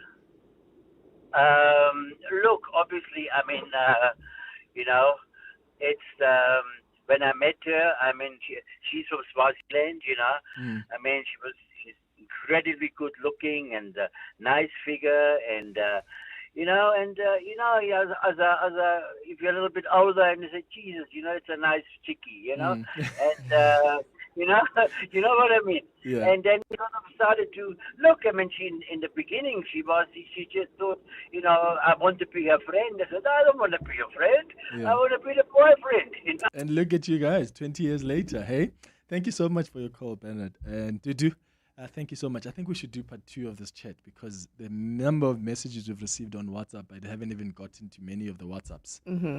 So let's do part 2 of this chat. Yes, please. Thank you so much. Definitely. And I think what Bennett said, in Hey. terms of, because he looks after himself, he wasn't looking for a cradle wife, which also, we must talk about how people are looking for cradle wives, not necessarily a partner. Exactly. Dudu, Hlabati Matonsela, thank you. Some returns are worth the wait. Your favorite band, that binge-worthy series. And now, the return of Motor Select's Demo Deal Dash. From this Thursday, 16 April to Saturday, 18 April, get up to 100,000 Rand trade-in assist on any demo model. Hurry to motorselect.co.za or any participating Motor Select dealership nationwide. 3 days, one big return. T's and C's apply. Celestial Bodies returns to the stage after last year's successful run. It's a collaboration between Universe on Stage and Joburg Ballet. Celestial Bodies is a fusion of narration, music, science, and ballet. It's a unique performance that tells the story of our connection to the stars and to the universe. Universe on Stage is reshaping live entertainment, merging science, music, storytelling that connects audiences to the wonders of the cosmos. There are 3 performances of Celestial Bodies at the UJ Theatre this weekend, 2 on Saturday in the afternoon and evening, and 1 on Sunday. For more details and to book your tickets, go to Quicket and search for Celestial Bodies. Let's hear from Susan, owner of Leopard Song Manor, why it pays to switch to Outsurance Business Insurance. We were with our previous insurer for 13 years. Switching made me aware of things that we weren't covered for. It was a quick process. I saved a lot of money. For boutique hotels, catering companies, and all other businesses, get a quote today and see why it pays to switch to Outsurance Business Insurance. Visit outsurance.co.za or call 08600 60,000 today. Licensed insurer and FSP. TCs and information online. We said, let's talk shop. And small business owners answered, from the townships to the suburbs and everywhere in between. Now, 702 and MTN Business want to share their stories with you. The 702 MTN Small Business Awards. Listen to 702 Breakfast with Bongani Bingwa and the Afternoon Drive with John Perlman all week to meet the businesses doing big things. Hear what it really takes to build something from the ground up. And if you're listening thinking, that sounds like my business, go to primemediaplus.com now to enter or nominate a small business you know, because the next business we talk about could be yours. The 702 MTN Small Business Awards. Let's talk shop. TCs and more on primemediaplus.com. Coming up on the Midday Report with Mandy Weeder. It's a Friday, Mandy. Thank goodness. Yeah, what's popping today? So Benen Mugabe is set to plead guilty on some of the charges, not all of the charges. We're waiting for that development in court. The suspended Tshwane CFO, Gareth Mnisi, wants to testify in camera at the Madlanga. He is testifying at the moment, though, so just some parts of it he wanted in camera. We'll look at the broader impact on workplace harassment following the Selby and Benenge decision yesterday. The NPA has just put out a statement about the prosecutor being threatened in the Julius Malema matter. according to a tweet that ostensibly came from the EFF. I'm not so sure about that. We'll also speak to AfriForum responding to that sentencing. ENCA has been speaking to Clement Manyathela. He's going to head up some kind of national crime unit. He's been giving an interview about that, so we'll have a look at that as well. I'm just looking at the TV screen. And then it's Friday. Sports and good things too. Is there some amazing sports this weekend? Sundowns. Okay. Big game for Sundowns this weekend against Esperance. All right, that's what's coming up on the Midday Report with Mandy Wiener. I'll be back with you on Monday between 9 and 12. We'll see you at Gibbs. Have a beautiful weekend, my friends. Bye-bye. This is EWN. Good afternoon, I'm Bali Dlamini. We begin with news just in. The son of former Zimbabwean President Benen Mugabe has pleaded guilty to charges of pointing a firearm and being in the country illegally. His co-accused, Tobias Matononze, also entered a guilty plea to 4 other charges. These include attempted murder, possession of a firearm and defeating the ends of justice. The 7 charges stem from an incident in February in which a worker at the Mugabe Hyde Park residence was shot at. Representing the pair was advocate Lawrence Hodes. Accused one statement in terms of section 1122. Add count 5, pointing of anything which is likely to lead a person to believe it is a firearm. I plead guilty to this charge and state add count 8.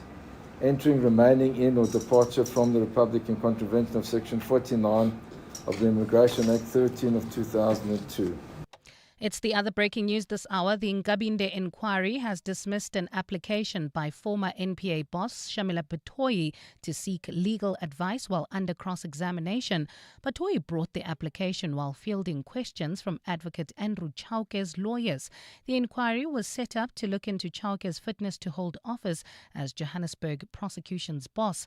The complaint against Chauke was brought to President Cyril Ramaphosa by Batoyi, who accused him of making politically motivated prosecutorial decisions. Reading the judgment, the inquiry's chair, Justice Besen Ngabinde, rejected the reasons given by Batoyi for seeking legal advice. We shift our focus to this now. Tswane's suspended Chief Financial Officer, Gareth Mnisi, says implicated policeman Sergeant Faninkosi had a mistaken belief he was able to help him with tenders at the Metro. Mnisi is currently testifying before the Madlanga Commission on allegations he colluded with Nkosi to steer tenders towards their preferred bidders. WhatsApp chats before the commission reveal Nkosi sent Mnisi a list of companies that had bid for a security tender in Tshwane. 2 of those companies were later chosen as the winning bidders. Mnisi, who also chaired the city's bid adjudication committee, says he didn't assist any of the bidders, whether directly or indirectly. I do, however, wish to place on record that Sergeant Nkosi persistently forwarded me names of 2 prospective bidders who were subsequently awarded as part and parcel of this panel.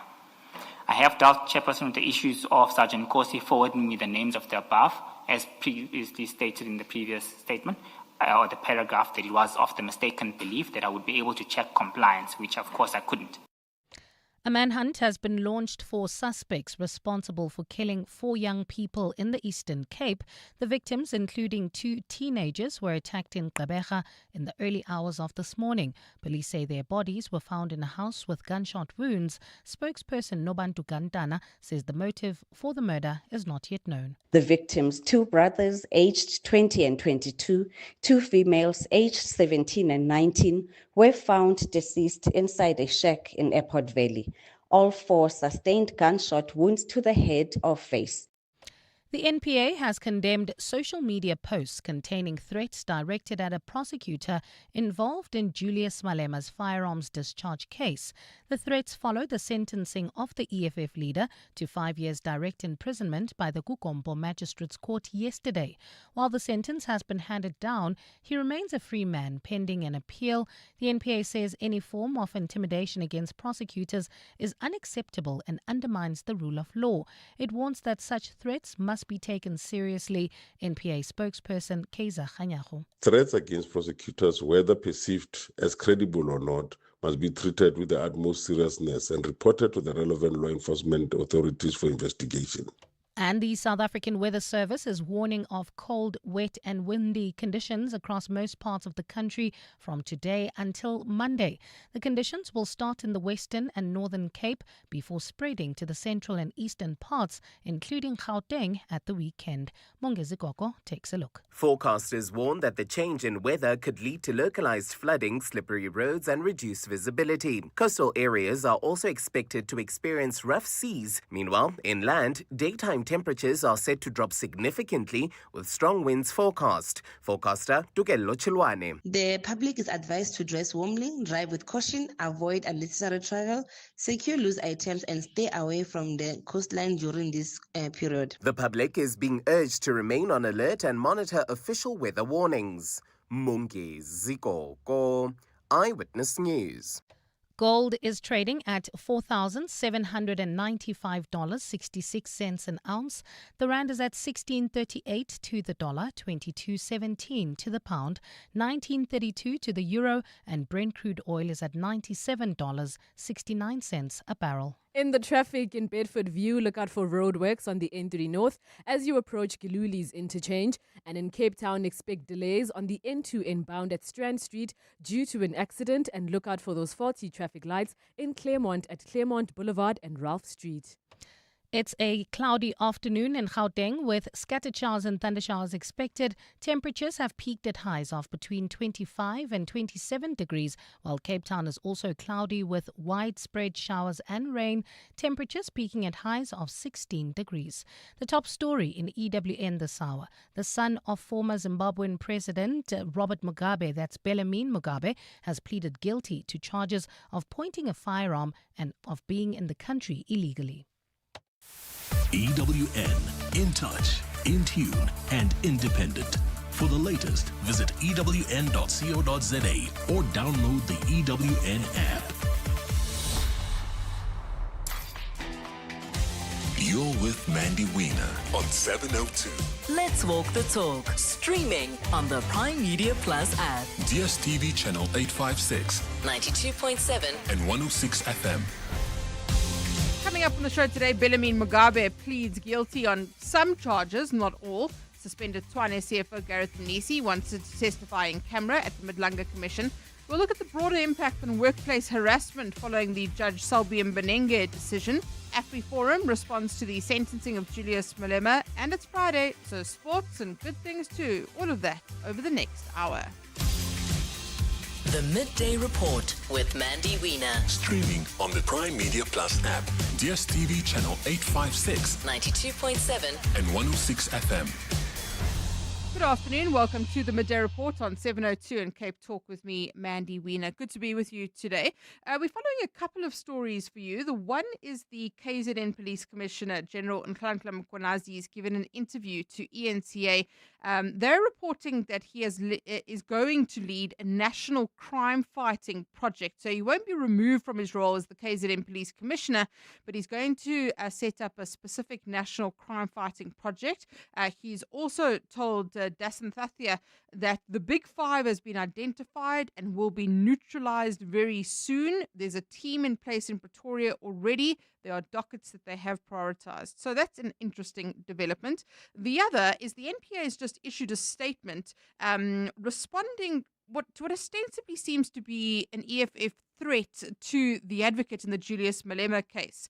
So the NPA says it condemns social media threats against the prosecutor in the Malema case. The NPA strongly condemns any form of intimidation or threats against its prosecutors. Threats against prosecutors, whether perceived as credible or not, must be treated with the utmost seriousness and reported to the relevant law enforcement authorities for investigation. So let me read the actual tweet that came from the EFF. It said, Malema, so it was quoting Malema, the only thing we need to do is to make sure that this prosecutor who is arrogant and suffers from short man syndrome is taught a lesson. Hashtag hands off Malema. So that's the actual tweet that was posted. Sinao Tambo from the EFF saying, hi Noku, that's to my producer. There is no threat. We said that he must be attended to, and that relates to his bias and incompetence and formal processes to do so within the judiciary. So what is your interpretation there of listening to that tweet, hearing what the EFF has to say and the NPA's response? I'd love to get your thoughts on that. Send me a WhatsApp voice note, 072 702 1702, 072 567 1567. But let's start with the latest developments in the courts, and that's because Benen Mugabe, Robert Mugabe's son, and his co-accused, pleading guilty to some charges at the Alexandra Magistrates Court. Remember, they were facing 7 charges, including attempted murder. That's the big one, right? For allegedly shooting an employee. Let's find out what's happened there. Dimakatso Leshoro, EWN reporter, is there for us. Dimakatso, good afternoon to you. I just heard your report on EWN. Talk us through what exactly they've actually pleaded guilty to. It's quite interesting, Mandy. Hi. Benen Mugabe is accused number 1. He's pleaded to 2 charges, one being pointing of a firearm, which they allege that is a toy gun or potentially a toy gun, an antique gun. They're not saying that it's a real gun. And the second charge that he's pleaded guilty to is being illegal in the country. And accused number 2, Tobias Matonze, has pleaded guilty to 4 charges. This includes the key one, which is attempted murder. He's pleaded guilty to possession of a firearm, defeating the ends of justice, and also being illegal in the country. Okay, let's rewind. Let's try and understand this. So somebody was shot, but now Benen Mugabe is saying there was a toy gun. Is that right? That's what they're saying. What? So I don't understand. You and me both. Number 2 has admitted to attempting to kill the victim, Clement Manyathela. Apparently shot him twice in the back. So it seems like, part of the charges is that Mugabe has admitted to is pointing a firearm. This firearm, he says, or they allege that it was a toy gun. It looks like the one who had a real gun was Matonze. And therefore he's pleaded guilty to a charge of attempted murder and actually shooting the victim twice in the back. So do you get the sense from listening to this that the co-accused is maybe taking the fall for Benen Mugabe here, or do we know what actually happened? Because it's all been a bit vague. That's absolutely what came to mind, that he's taking the fall for this, because of obviously the position that the accused number 1 is at. So he's, they are saying that they've paid, compensated the victim. And it looks, you remember, maybe this has taken weeks of postponement where they were negotiating, and it seems from those negotiations we understand unofficially that the state was seeking a custodial sentence, and they couldn't agree on that because they want to have Mugabe walk away, basically pay a fine. So what they did today, they brought a section 112 of the Criminal Procedure Act. So this section of the Criminal Act provides for an accused person, if there's in the case where there's no agreement in those plea negotiations, right? So they can go and apply and use this